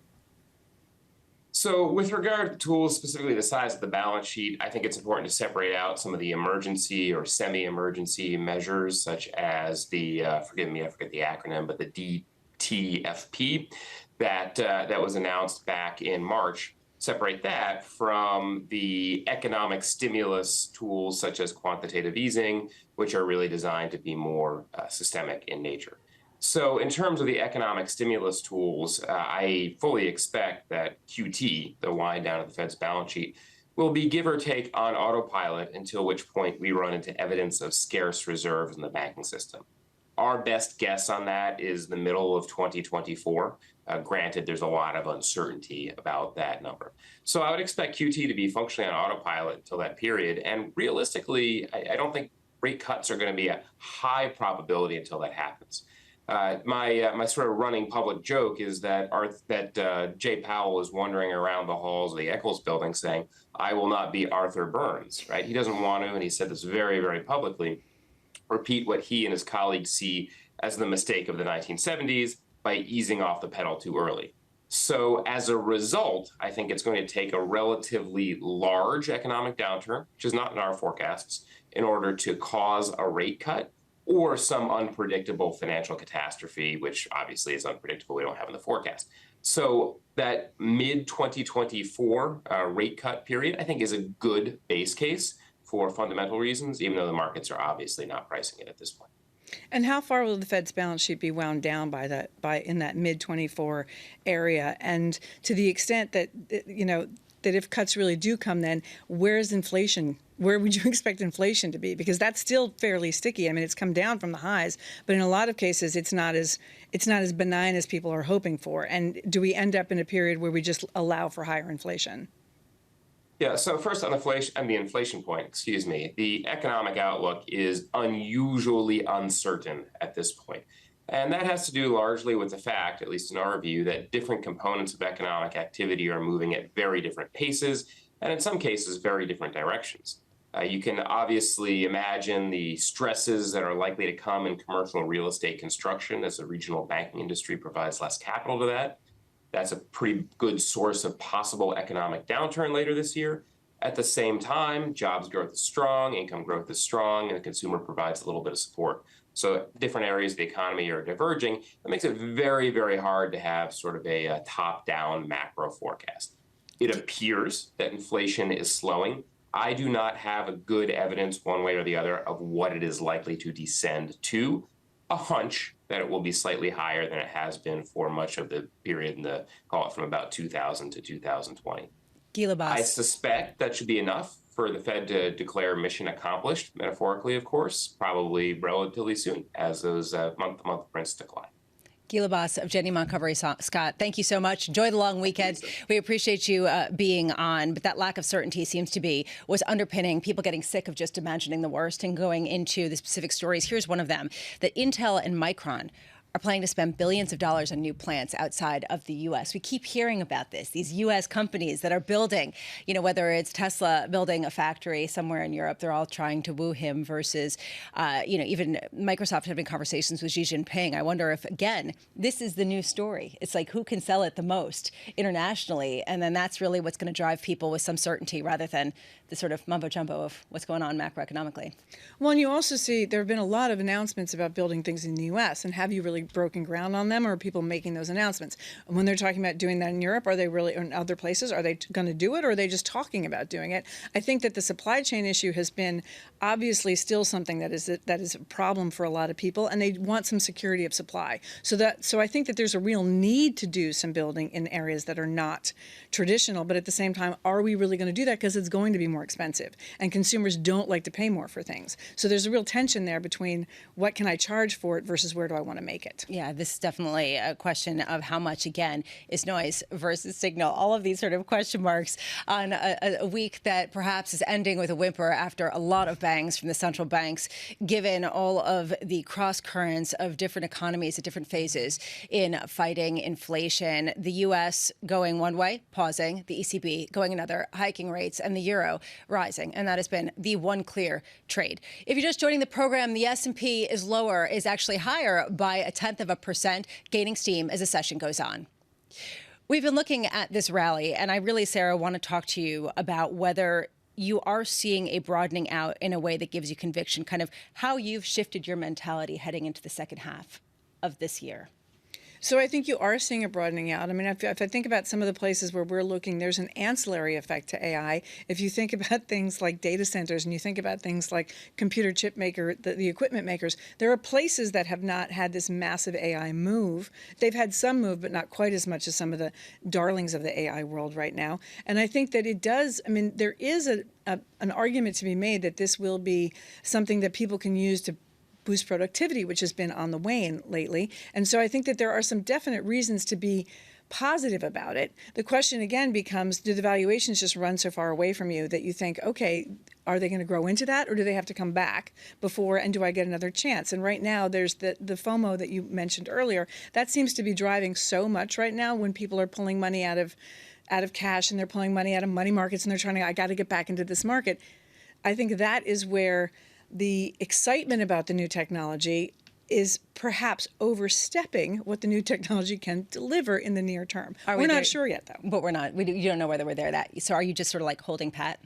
I think that we've added some things that in areas that we've liked, and I'll go back to the energy trade. John will kill me for not being here, but that's something that we can talk about. We will talk about that coming up. We'll also be speaking with Congressman French Hill, Republican from Arkansas, and perhaps we can get a sense of when we're going to start refilling the Strategic Petroleum Reserve, talking of oil. But we're also going to be speaking, of course, international and domestically. Could we enter another situation with another debt potential default? This is Bloomberg.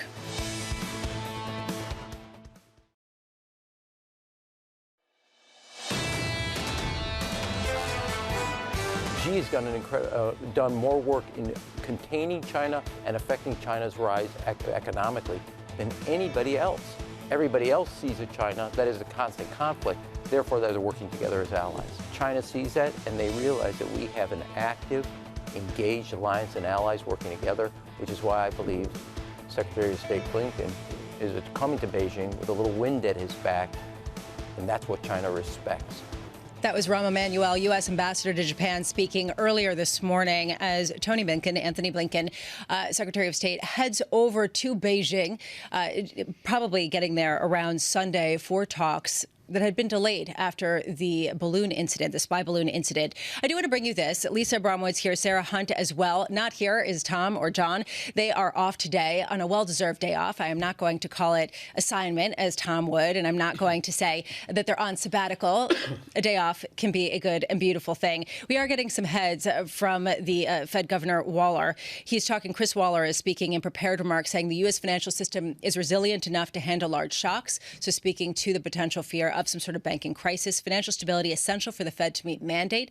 A real question here, and goes back to whether the bank turmoil intensified credit tightening. They just don't know yet.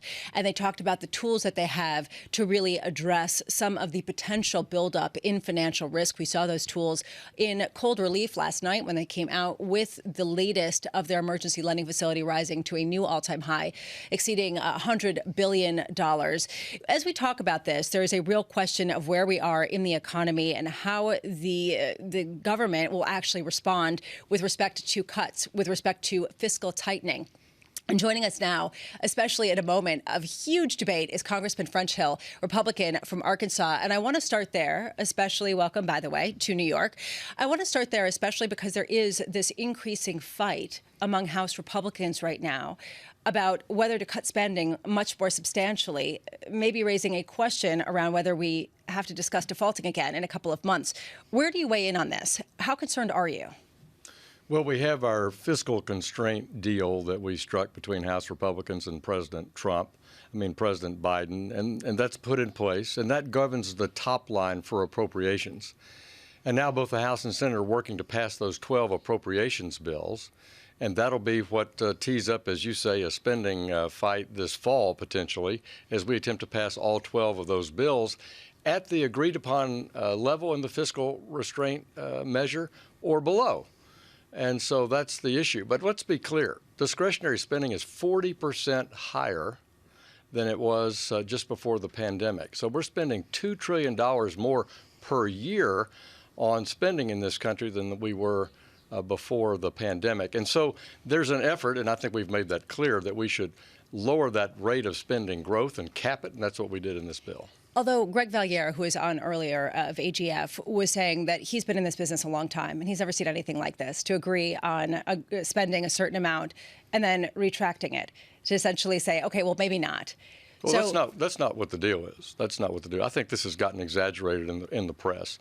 These are spending caps. These are ceilings. And so the appropriators now take those numbers and write the spending bills in each department of cabinet government, and they can spend up to that amount. That's the goal. And we've set the goal of, if we're going to bend this spending curve down, we don't want to do supplemental appropriations. We want to make the government live within this enormous budget that we have. Do you think that it's worth threatening another default, potentially even this year? I don't think anybody's threatening another default. I think what you see is, if you don't pass those appropriations bills, then you're confronted with an FY24, fiscal 24 continuing resolution, which I don't think anybody in Congress wants, because you freeze spending at the current level, but you get all the policies that are frozen too. And members of Congress like to debate in the appropriations process both those spending levels and the policies that go with them. And you can't do any new starts when you have a continuing resolution. So you can't start construction on a new nuclear submarine if you have a continuing resolution. So it's not in the best interest of the government to have a continuing resolution, but that's why I don't see it as a default debate at all. It's more of a typical government shutdown type debate, if you want to use that term, on whether we're going to have appropriated funds approved across both houses of Congress or if we're going to be confronted with a continuing resolution. Have you ever seen the Republican Party as split as it is right now? We've been talking about this for a while, but perhaps the prosecution of former President Trump has brought this into even colder relief, just because you have people lining up behind him and other people saying, wait, for some information to come out. Where do you stand on this?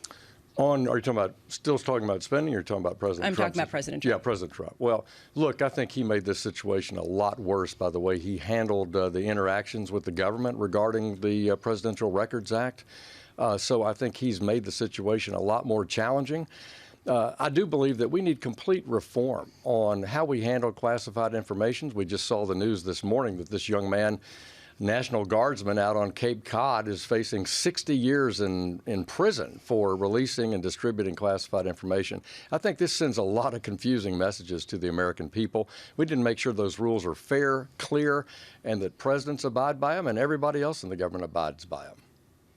So if I think about that issue specifically, it's clear that there have been more than several people who have had issues with documents. So whether or not that's more egregious for him than other people is yet to be determined. Mm-hmm. But clearly we need to do something with that. Is that just because we're so far behind in what we're doing with our paper versus digital? Is that just because we just don't have a clear view on what really is classified and how classified it needs to be? It's such a good question. In fact, we declassified in the House Intelligence Committee the other day the instances of this. The National Archives reported to us in a hearing that they have found classified material in over 80 different former members of Congress records at their local university or wherever they're stored, and that they've found classified information in unclassified file boxes from every president, from President Reagan on. So this tells me, as a former White House staffer, I can remember vigorously the pack-up process on leaving the administration in January 1993, what was in a classified box and what wasn't, out of my office. So we have rules, but I think we need to improve training. And you raise a point of, do we classify too much information? Do we declassify information effectively and communicate that? And the difference between digital, as in the case of Mrs. Clinton, and paper. So I think there's work to be done here. It doesn't excuse anyone's behavior on this topic, though. Well, to that point, are you concerned about the rhetoric around this, that this is an issue of, prosecuting the people and going after someone just in terms of political interference? Are you concerned about how this is raising questions about the deep state and reigniting those discussions rather than the discussion around how to keep classified documents secret? You bet, Lisa. I mean, when you indict, a former president by officials of the Justice Department of his opposition party, you're going to invite political speculation that it's a political activity, and it will absolutely take us off the substance and back to that. But I simply I think that everybody ought to have clear understanding about how to handle this and do it right. And the weaponization of the federal government, which you're implying, is the subject of a select committee in Congress this year because of the top at the FBI during the end of the Obama administration and Trump administration has disappointed a lot of people in Congress. It's under a tremendous scrutiny. Director Wray is on the Hill routinely trying to defend that we have fired the people who brought you Russia, Russia, Russia. We fired the people who we think did wrong in that whole issue around Mrs. Clinton or around Mr. Trump. And we're trying to clean up our act and do the right thing. But there is skepticism among the citizens and people in Congress, and I think it's a heavy lift. It's as heavy a lift as the Church Commission back in the 1970s, and it's not hyperbole. So Director Wray has to make the reputation of the FBI the one that we all know and love over history. So you see the onus on the FBI rather than on the former president to change the rhetoric? Well, I think the onus is on your point about is the deep state potentially in trouble and creating mischief. I think it was clear in the Russia investigation and Crossfire Hurricane that they were involved, and it was very political at the top of the FBI. That's hurt the FBI's reputation. I think it's up to Director Wray to help work with Congress and rebuild that reputation, which then I think rebuilds trust through the American people. French Hill, thank you so much, Congressman. Really appreciate you taking the time with us. Sarah Hunt of Alfred Saxon, I do wonder, just to sort of sum up, how much you're focused on domestic issues versus international.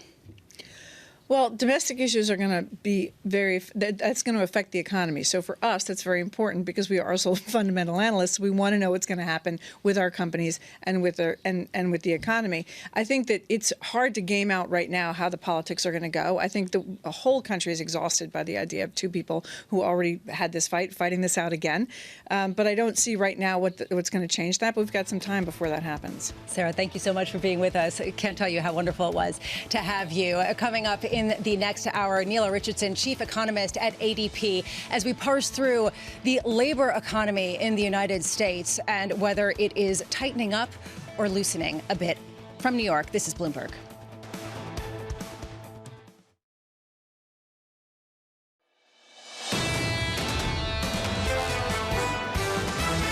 Are seeing signs that the economy is growing at a sub-trend pace right now. Is it possible the narrative no longer becomes this rotation from small to large or from growth to value? The market moves so fast, and the data does not move that fast. What we're experiencing right now is the lagged effects of the inflation of last year. We're in a really weird period. Look, every major economy has had successive shocks.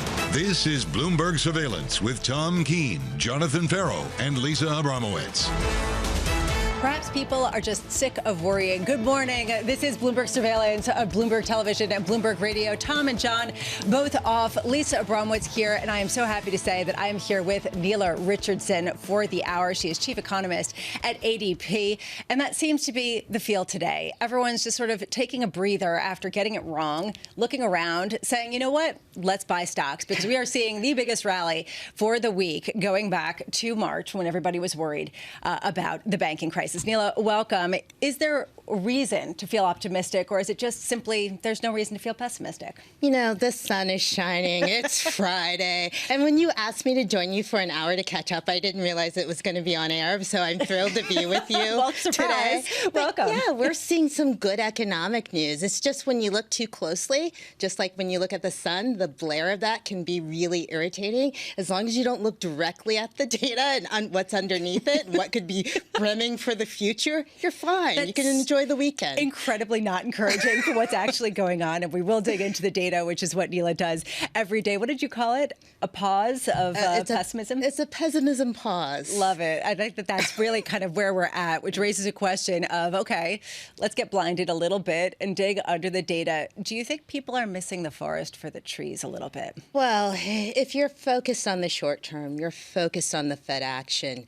But if you're focused on the long term, you realize that the economy has changed structurally and that this current bout of inflation is not one and done. Even if it takes longer to get to where the 2% target is, it doesn't mean it stays there. It doesn't mean that everyone goes back to just a happy day like we were before the pandemic when it came to inflation. So I think the Fed has to sleep with one eye open well into the future because the economy has changed. Well, and one of the reasons why I was so thrilled to have you, and yes, surprise, it's going to be on air, but one of the reasons why is because really the labor market is the key to all of this mystery. How much are we seeing ongoing momentum with respect to wage increases? Is there a wage price spiral? Are we seeing evidence of that perhaps beyond what the Fed is indicating? What's your data showing you?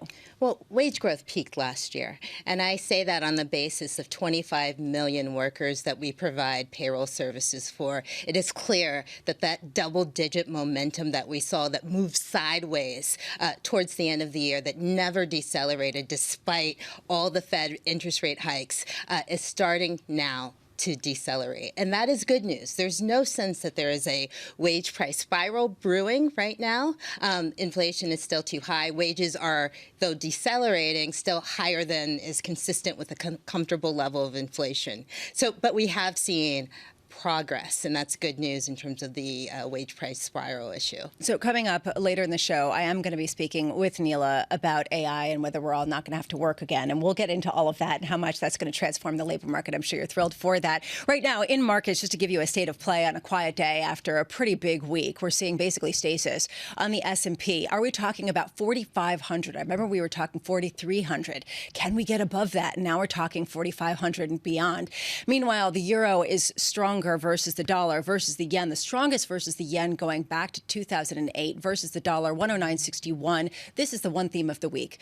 The euro is gaining because the ECB is hawkish. Their fight is not done. Their increase in inflation is highly concerning to them. 10-year yields basically range-bound, 3.73%. Crude just basically stays at $70.60 after reaching below $68 earlier this week. A real question around where we are in terms of the rally and whether it has legs. And joining us to really get into that is Anne Maletti, head of active equity at Allspring Global Investments. Before we get into and welcome this question of do we end up with just a stock picking market, can you pile in and get some sort of sense of relief from the rally that seems to only be gaining steam?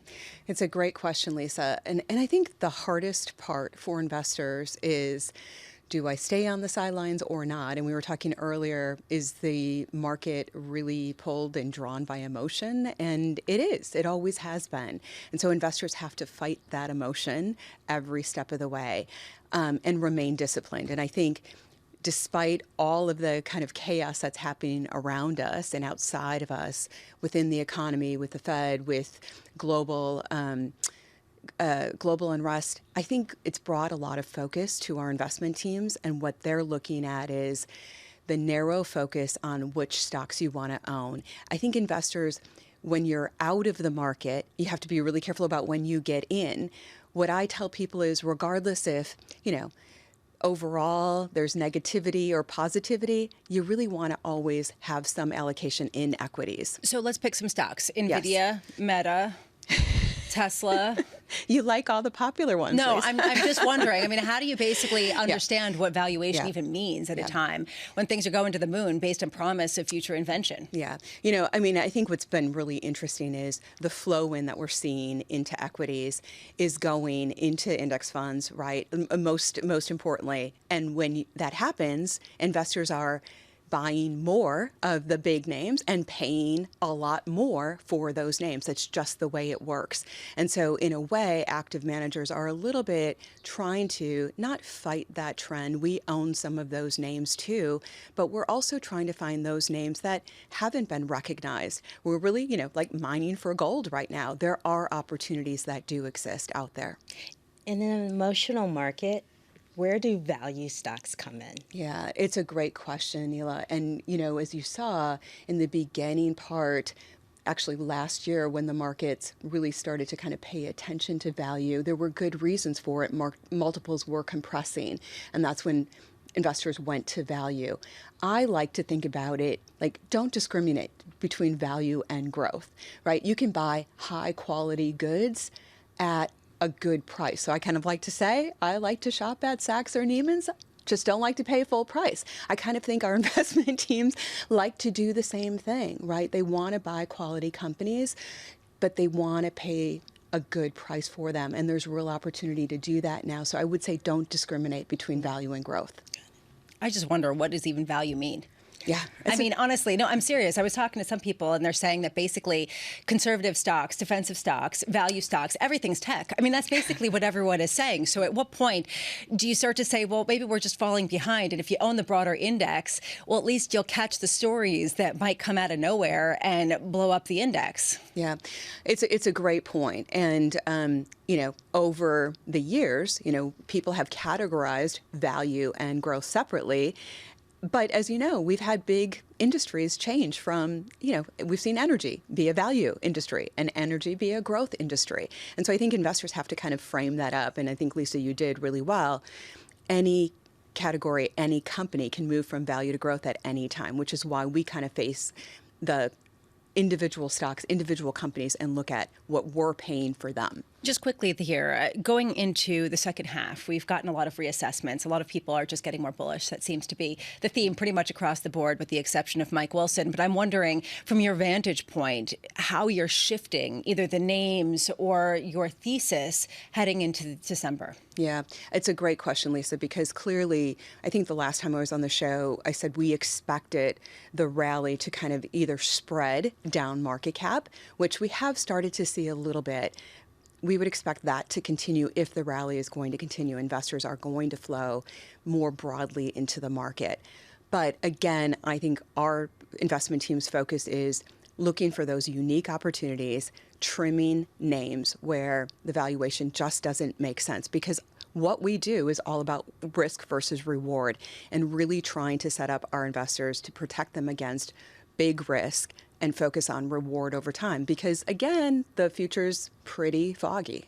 All right. Well, Emily, thank you so much. In the foggy future, after the fog has luckily passed for us in New York City. And Melody of Allspring, thank you so much. Neela, it is that time. I really do want to get your take on what you're hearing about how artificial intelligence is going to all put us out of a job, and that ChatGPT will be sitting in this seat and delivering the news. I have a singular source on that, my 15-year-old, and we do an automation check every single week on my tasks. I don't think that's actually going to happen, though. Really?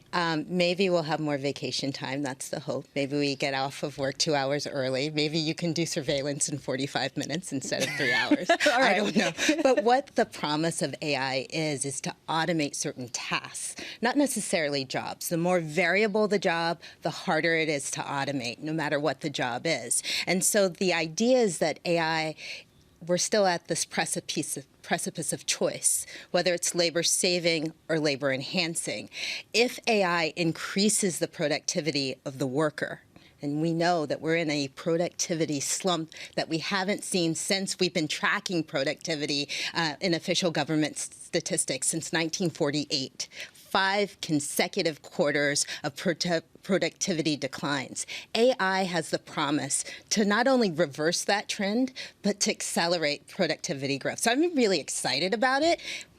Also, I'm excited about more vacation time, but primarily, I'm excited by the promise of an increased standard of living for the U.S. worker. You know, I was speaking with a friend yesterday who's a doctor, and he was talking about some of his sort of online calls. And he said there's no reason this couldn't be done by a chatbot. You know, that sort of the online health visits, this is all going to be taken over. And his concern was, well, what's the point of humans, right? I mean, you quickly get to, you know, my bots will talk to your bots, and we'll put together your charts, and then we'll deliver a bot recommendation.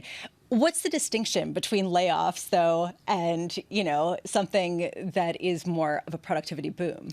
Well, layoffs, if you look at the recent spout of headline layoffs, and let's be clear, when we look at initial jobless claims, they've gone up the last couple of weeks, but they're still relatively low. They're flashing a little bit of yellow, but they're not flashing red yet in terms of the labor market.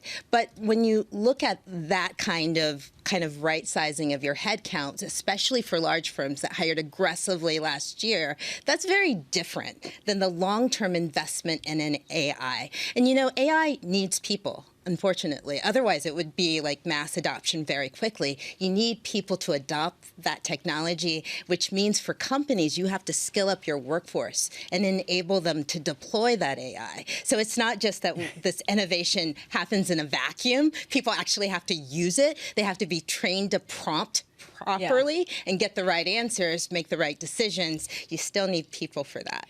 If you're just joining the program, the S&P is basically flat on the day, but indicated upward, and as the day goes on, probably it will rise all the more.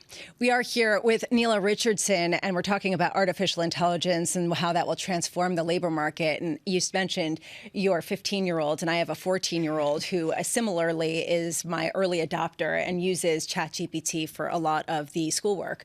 And that was sort of how I initially found out about this and how it's transforming education. And I do wonder just the sort of parameters of invention, how that's going to transform the way that younger people do work at universities as well. Do you have the same conversations as far as all the time? So my son, my expert, my domestic policy team on AI, thinks about it as a calculator, as a tool. Just a tool. And you know that companies around the world are trying to figure out how to innovate alongside the pace of progress. And not just to save labor costs, but also to really accelerate growth. And I think that is where the rubber meets the road in terms of what our technology can do for an economy. It can level out some existing fragmentation in the market. It can help the U.S. be more productive and globally. So I'm still on the optimistic side, and I'm excited. In the next half hour, we're going to be speaking about science fiction Armageddon. No, I'm just kidding. We're going to be speaking with Greg Dacko, chief economist at EY Parthenon from New York. This is Bloomberg.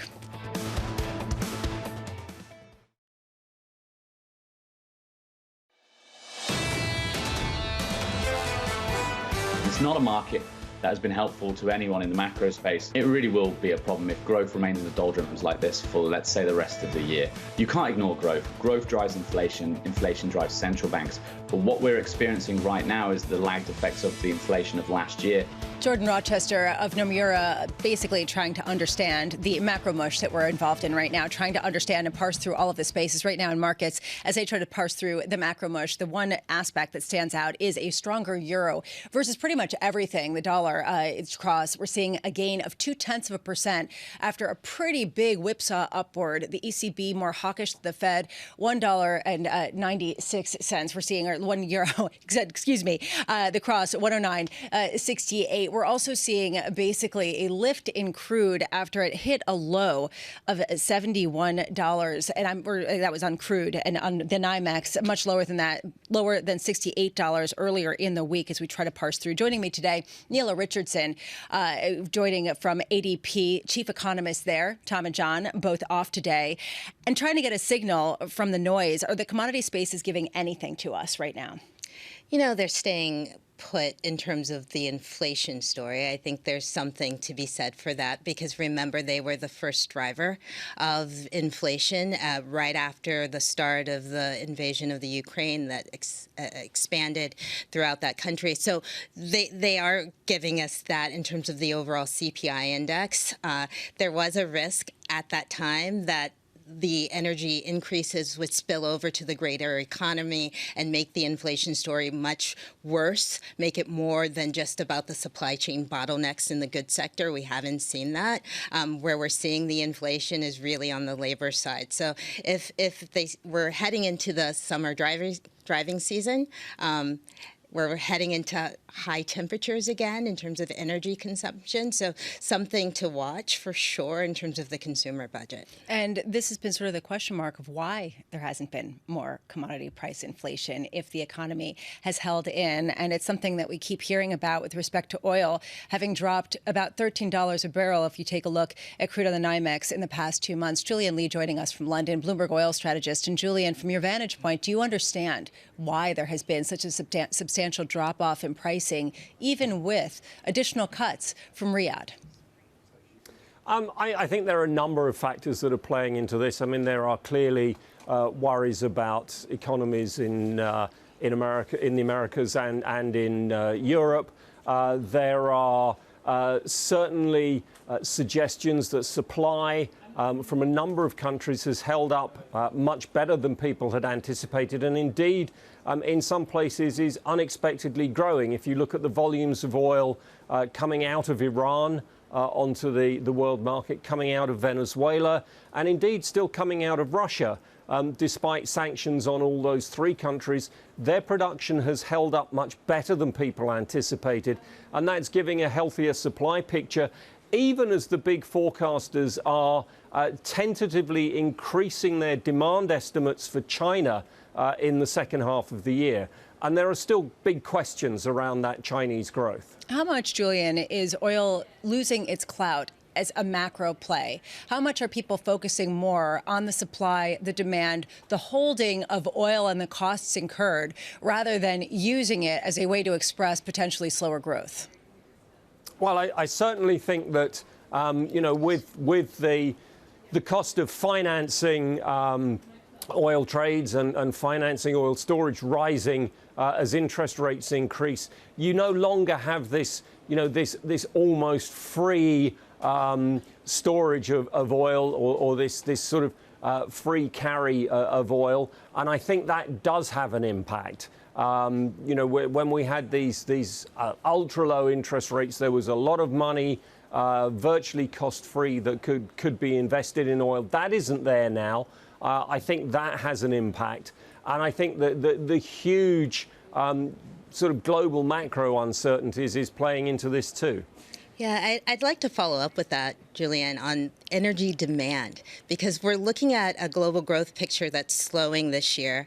We're still seeing a lot of uncertainty about the second half for the U.S. And in Europe, there's an open question mark about growth as well. So how do you square that demand with the supply story that you're telling right now? Well, I think if you look at the supply forecasts, The two big sort of forecasting agencies, the International Energy Agency, a consumer-focused group, and the Organisation of Petroleum Exporting Countries have both updated their short-term forecasts within the last week. Both of those have slightly increased their Chinese oil demand in the second half of the year. Both of them, despite differences in the details of these figures, both of them show the world short of supply in the fourth quarter of 2023 by about 2.5 million barrels a day against what the OPEC countries are currently producing. So that suggests an oil market that is set to tighten considerably. The problem is, I think, that many people out there simply don't quite believe that combination of supply and demand and the size of the deficit that these organizations are forecasting at the moment. Julian Lee, thank you so much for taking the time, as always. And as we talk about the demand side, Neela, I do think about the fact that we've gotten some signs that there is a bit of disinflation going on with respect to airplane tickets. We saw that in the recent CPI. Also, with respect to rental cars, you're starting to see perhaps a bit of a cool down on the edges in the YOLO trend, the, let's go travel around the world. I mean, is that something that has staying power? It could. I mean, we saw this big burst of energy when everyone was traveling after being cooped up in their houses with their kids for like months at a time. And maybe some of that energy and enthusiasm for travel is starting to recede. We're starting to see some good news on the food front, too. We didn't talk about food and the commodity prices tied to agriculture, but that was really draining for a lot of consumers. But this is nibbling around the edges. When you're talking about the bread and butter spending of the U.S. consumer, those prices have accelerated a lot, and they're not going down. The growth may slow, but they're eating into the budget every single month. Well, one thing that we keep hearing from, for example, airline executives, and I keep going back to that because every time I buy a ticket, I just am shocked at how much the price has gone up from a year earlier. But you hear that there really isn't a lot of pushback in terms of pricing from consumers. Are we starting to see it, though? I mean, the CPI report, again, it showed that airline tickets were the ones that were coming down quite significantly. Yesterday, we were talking to the Ford CFO. He said, the amount that they can increase their prices has changed, and that the big price increases of the post-pandemic era are over.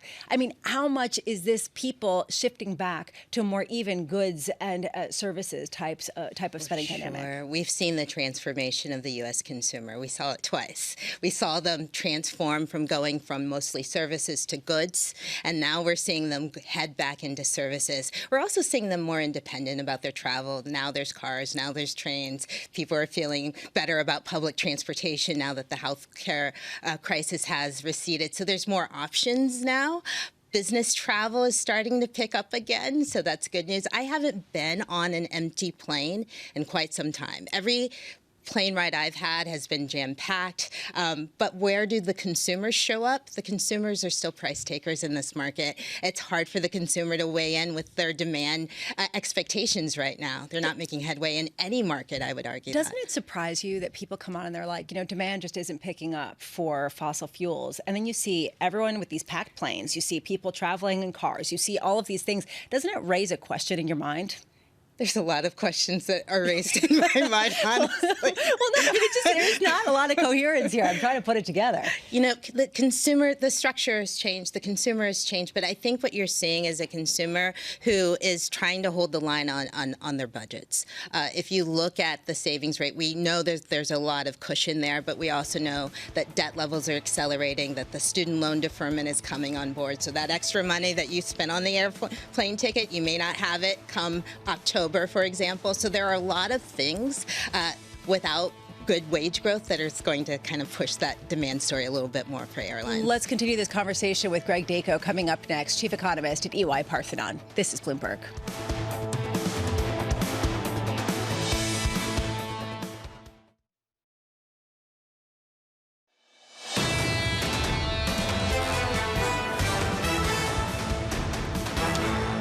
The Great Reset after a week of divergent central bank decisions. The Fed hold, ECB went 25 basis points.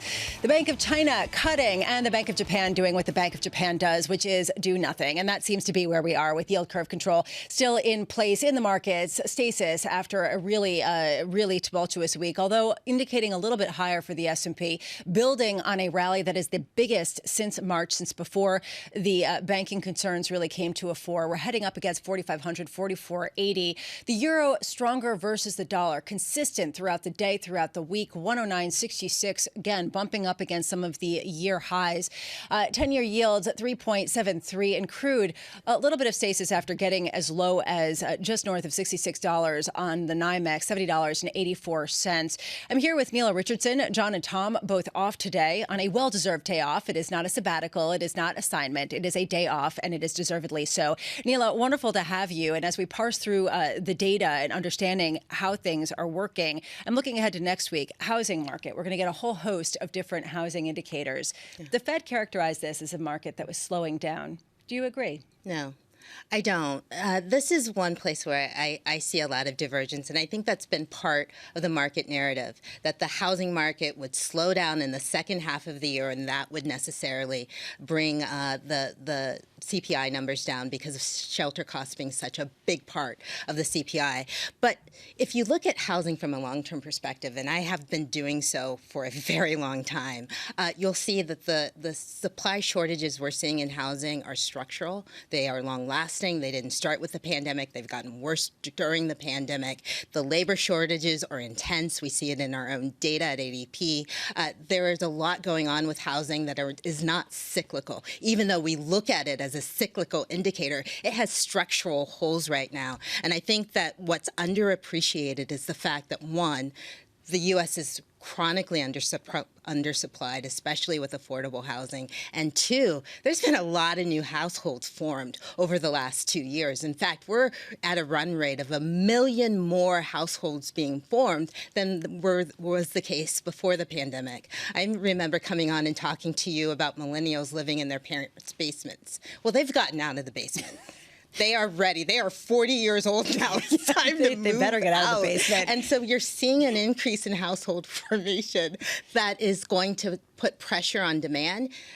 Millennials are reaching peak home buying years, and rental prices, I think, are going to kind of hold trend, not decelerate in a meaningful way for inflation. If you take away anything from this program, it is time for your 40-year-old son or daughter to move out of the basement. I am looking right now at some heads that are coming from Fed Governor Chris Waller, who is speaking in Oslo, in Norway, and he was saying that everything seems to be calm in the banking system. So putting that aside, but saying this, to Neela's point, the U.S. economy, quote, is still ripping along for the most part. Housing perhaps in the forefront, even though the Fed seemed to categorize it at this week's meeting as slowing down and adding to the disinflation. Joining us now, a buddy of Neela's in the economist circle, Greg Dako, chief economist of EY Parthenon. Do you agree with Neela, Greg, that the Fed was not exactly accurate in their characterization of a cooling off housing market that appears to be, on certain data points, turning the corner? I think Neela made a great point regarding the structural deficiencies on the supply side. I do think that we have seen the negative effects of tighter monetary policy via higher mortgage rates and reduced affordability in terms of demand. We did see home sales plunge quite significantly over the past few months. We haven't seen starts and construction activity plunge as hard, and I think that goes to Neela's point about the structural supply side deficiency and the need to continue to build more housing to support population growth. But I think if you look at the broad set of interest rate sensitive sectors, they have shown the leading edge of this slowdown when it comes to economic activity, whether it's the tech sector, the housing sector, or even the banking sector. Those are all signs that the gradually adapting to a higher cost of capital environment. And that is really what the Fed is aiming for. I do think there will be disinflationary pressures coming from the housing sector, but they may not be deflationary as we had seen over the early months of this year. That's great. So you mentioned different interest rate sensitive sectors, housing being one of the ones that are first and foremost. What is your view on manufacturing and the role it's going to be playing in the slowdown in terms of an interest rate sensitive sector? I think that's one of the key areas where we're seeing synchronized slowdowns across most of the economies around the world, right? You're seeing a slowdown in the US. We had the latest data yesterday showing that the sector is slowing down. It's not retrenching. We're not seeing the type of massive retrenchment that we typically see in a recession, but we are seeing sluggish activity, down 1 month, up another month, but really declining on a year-over-year basis. And that's the same type of situation that you're seeing globally. You're seeing Germany being weighed down by its industrial sector. You're seeing that in China, the manufacturing sector is also struggling. That is very important as well. It's not just about domestic policy and domestic momentum. It's also about the global pace of economic activity. And I think globally, we are also seeing this slowdown in terms of the industrial sector, but also gradually starting to see it filter through in terms of service sector activity with a bit of a lag. Just to walk you through what we're expecting for next week, we are going to be getting building permits. We are going to be getting housing starts, and we're going to get existing home sales. That's sort of the 1, 2, 3 punch Monday, Tuesday, and Wednesday, leading into the PMIs that we get on Thursday, S&P Global U.S. Manufacturing and Services PMIs. And a real question here, as we move forward, about how much you start to see a rollover, a convergence of the services and the manufacturing. And Greg, from your vantage point, do you see a convergence there, even as manufacturing has been in a recession and continues to slow down, that services is also starting to slow down in a material way that perhaps is not being factored for it? I should just correct, those ISMs are on Friday. My dates are getting a little confused with the holiday. Greg, what's your sense?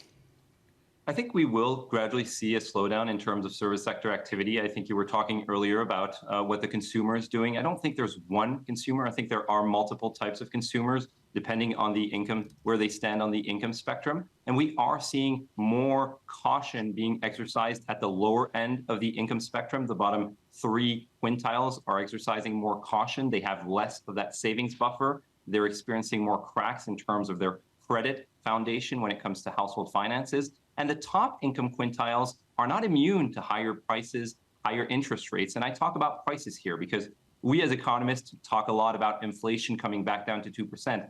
But 2% inflation is still an environment where prices are rising. And I think at one point, prices for services become too high to allow people to travel. And Nila was making a great point earlier. There are going to be some trade-offs that need to be made in the coming months with student loan relief ending, and that should allow for people to make decisions in terms of what they spend their money on that overall should lead to slower spending on services. So, Neil, you're sitting in Tom's seat. So if he were here right now, he would channel that you are overseeing all of these divergent stories and the fact that there are a tale of two Americas. He talks about that a lot, and he's correct to do so. And you have some people who can't afford it and some people who can. So how do you aggregate this and get a sense of, okay, well, if the spending power of some people is diminished, well, others will just swoop in and take over, right? Because you still have a recovery on the upper quintiles.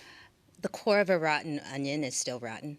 And so that's why it's important that the Main Street view of the economy stays strong, where we've seen growth and where we've seen, frankly, increases in workers coming into the labor market has been in low-paid sectors. Leisure and hospitality has been the stalwart of this U.S. recovery. Without restaurants and bars, we wouldn't be talking about a soft landing right now. And I think that's underappreciated in terms of the story of there's going to be high income either workers or consumers that kind of save the day for the U.S. economy. No, it's a bottom-up economy right now. That's where we're seeing the highest pay growth. That's where we saw the real demand for workers to recoup the lost headcount. And that spending is important. And if we're seeing a slowdown because of the end of COVID relief measures, the final finish of that with the student loan deferments, then we have to be really cautious about consumer spending in the context of higher interest rates. Well, and Greg, weigh in on that, because this raises a really interesting question.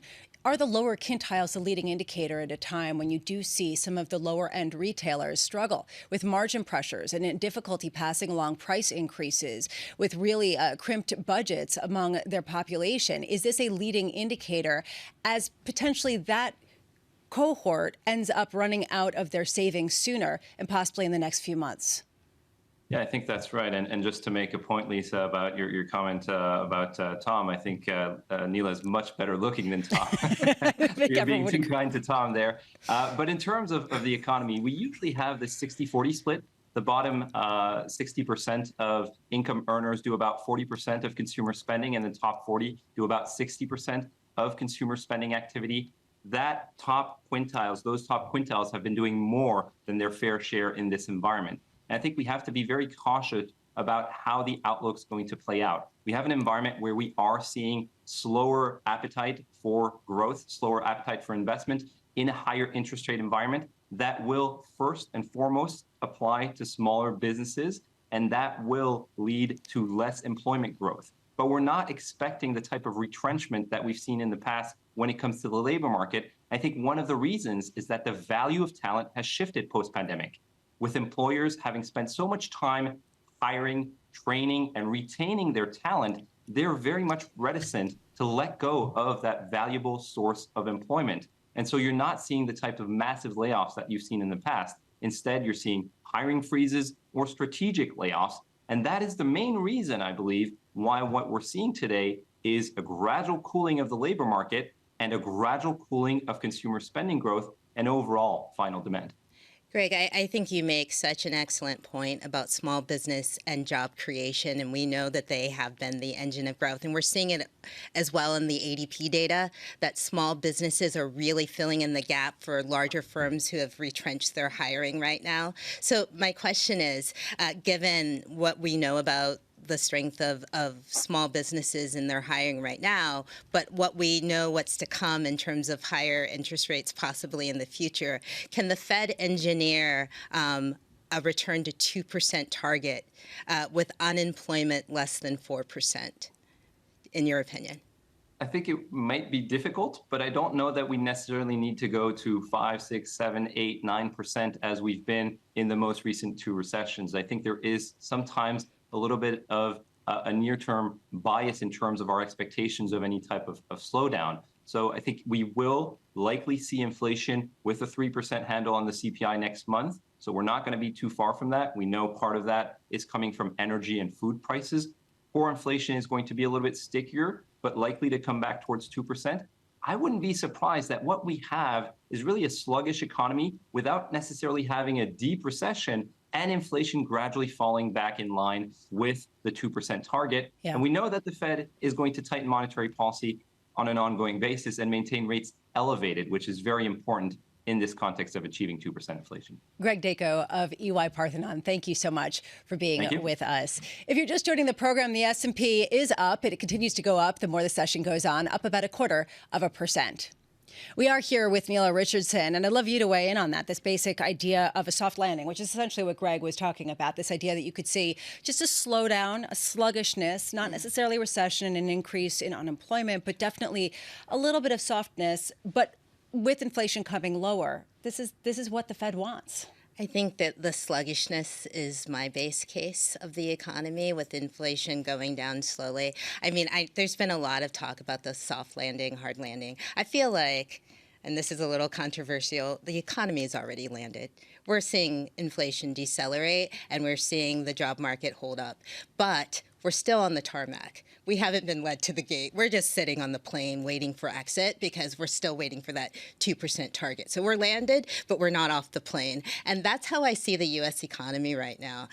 We're just sitting here. And anyone who's flown out of a New York area airport knows exactly what I'm talking about. You have no idea how long you're going to be on that tarmac. Exactly. You might be on that tarmac for so long that they send you back to the gate. And that's really the key question that we're dealing with here, because we've got a situation where if we have landed, then we're coming up to Jackson Hole, where it's been a full year since Jay Powell came up and for 8 minutes said there's going to be pain, there's going to be pain, the unemployment rate's going to go up, there's going to be pain. And here we are, the unemployment rate near record lows, and we'll talk about that coming up as we force potentially some sort of slowdown, but not a recession. Does that end up creating a more positive scenario? Coming up, talking about home builders into all of that data, John Lovallo, U.S. home builders analyst at UBS. This is Bloomberg.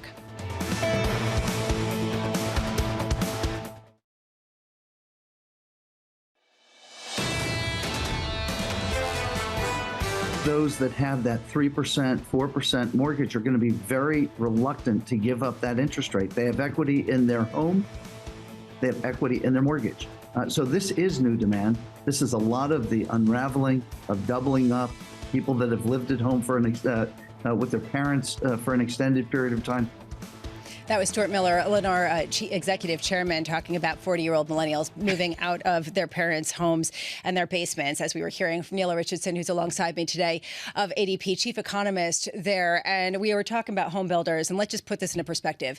The S&P Home Builders ETF, I'm just looking at this, is up 27% so far this year, surging into what the Fed said was weakness, surging into a downturn that was going to disinflate this economy. Right now, joining us to answer why and who is right and who is wrong, John Lovallo, U.S. home builders analyst at UBS. So I want to start, John, with a question that I keep asking people. Are these home builders selling to anybody who's paying a 7% mortgage rate for that home? That's the beauty of what's going on right now. No. The simple answer is no. If you're buying a home from one of these public home builders, you're paying 6%. You may be paying 5.5%. And so it's a completely game-changing dynamic that's going on right now. So as we look forward about whether that demand can continue, do you see this momentum, or do you think that it's been overplayed, that perhaps people are not seeing what the Fed is seeing, which is people aren't going to be able to afford it? All of the cash buyers came in. Those millennials have moved out of the basement, and now it's just getting too expensive. Lisa, it's a fascinating dynamic that's going on in the market right now. What is really occurring is that there is zero existing home supply out there. And the homes that are out there are old, and they are not at the right price point. So there's no competition from that side of the market. Go to the other side of the market where you have the private home builders, which are 60% of the market. They can't get land, they can't get labor, they can't get financing now.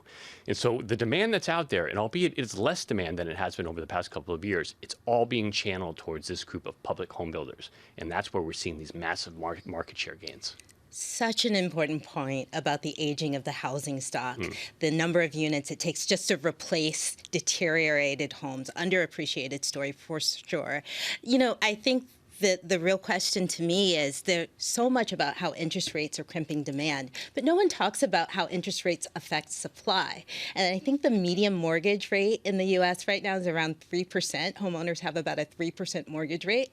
So how do you deal with those supply shortages? How, as a home builder, where do you target? Is it the affordable priced homes? Is it the expensive high-end homes? How do you deal with such a big demand and such a short supply? Well, Neela, you're spot on. I mean, the fact that most folks have mortgages that are struck at a much lower rate than the prevailing 7% rate today, making that swap out into another home, the math gets tricky, right? So more people are sort of locked in place. So that supply is not going to loosen up. So as a public home builder, what we believe is the main place to target is this entry-level first-time buyer, where really it's a need-based purchase.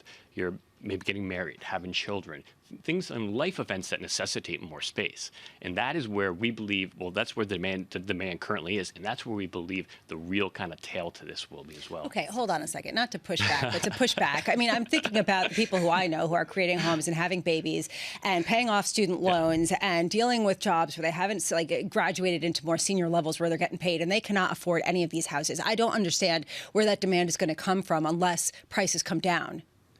Well, that's, again, what the public builders are doing is they're making that math work for people. And how they're doing it, we talked about the mortgage rates, right? But they're building smaller footprints. They're building a little bit further away from city centers. They're offering fewer SKUs, for lack of a better term. So they're becoming much more efficient where they can actually, incentivize folks and help them get into homes. But do any banks want to give them loans? Does anyone want to actually extend credit to a home builder at a time when people are worried about city centers having a complete, sea change with office space not being used, and given the fact that prices are so high? Lisa, that's a great point. And that's the beauty of it, is that the public home builders have captive finance arms. So they're offering their own incentives in-house, and they have access to the capital markets, and that's where they're getting the funding. Let's kind of turn to the labor market a little bit that supports all this housing construction, and also what we're seeing in terms of changes of work. My first question is, has remote work changed the geographical footprint of home builders right now? You know, I don't know that it's changed the geographical footprint, but it's really played into the geographical footprint. So if you think about the public home builders, they are all sort of in the sunshine states or the golden horseshoe, however you want to refer to it. And that's where the job growth is. That's where migration is trending. And that's been, you know, that's been the case for a number of years. But I think working remotely has sort of exacerbated that shift. And we're seeing more folks move into the kind of the Sun Belt. And so it's really sort of playing into the hands of the public home builders. Right. And then just the labor shortages that, you know, finding people to do all this building. How extreme is that right now? What would you like to see in that industry to help get more workers onto the work sites? Yeah, it's tough. It's really tough. Getting labor is one of the biggest challenges out there for the home builders.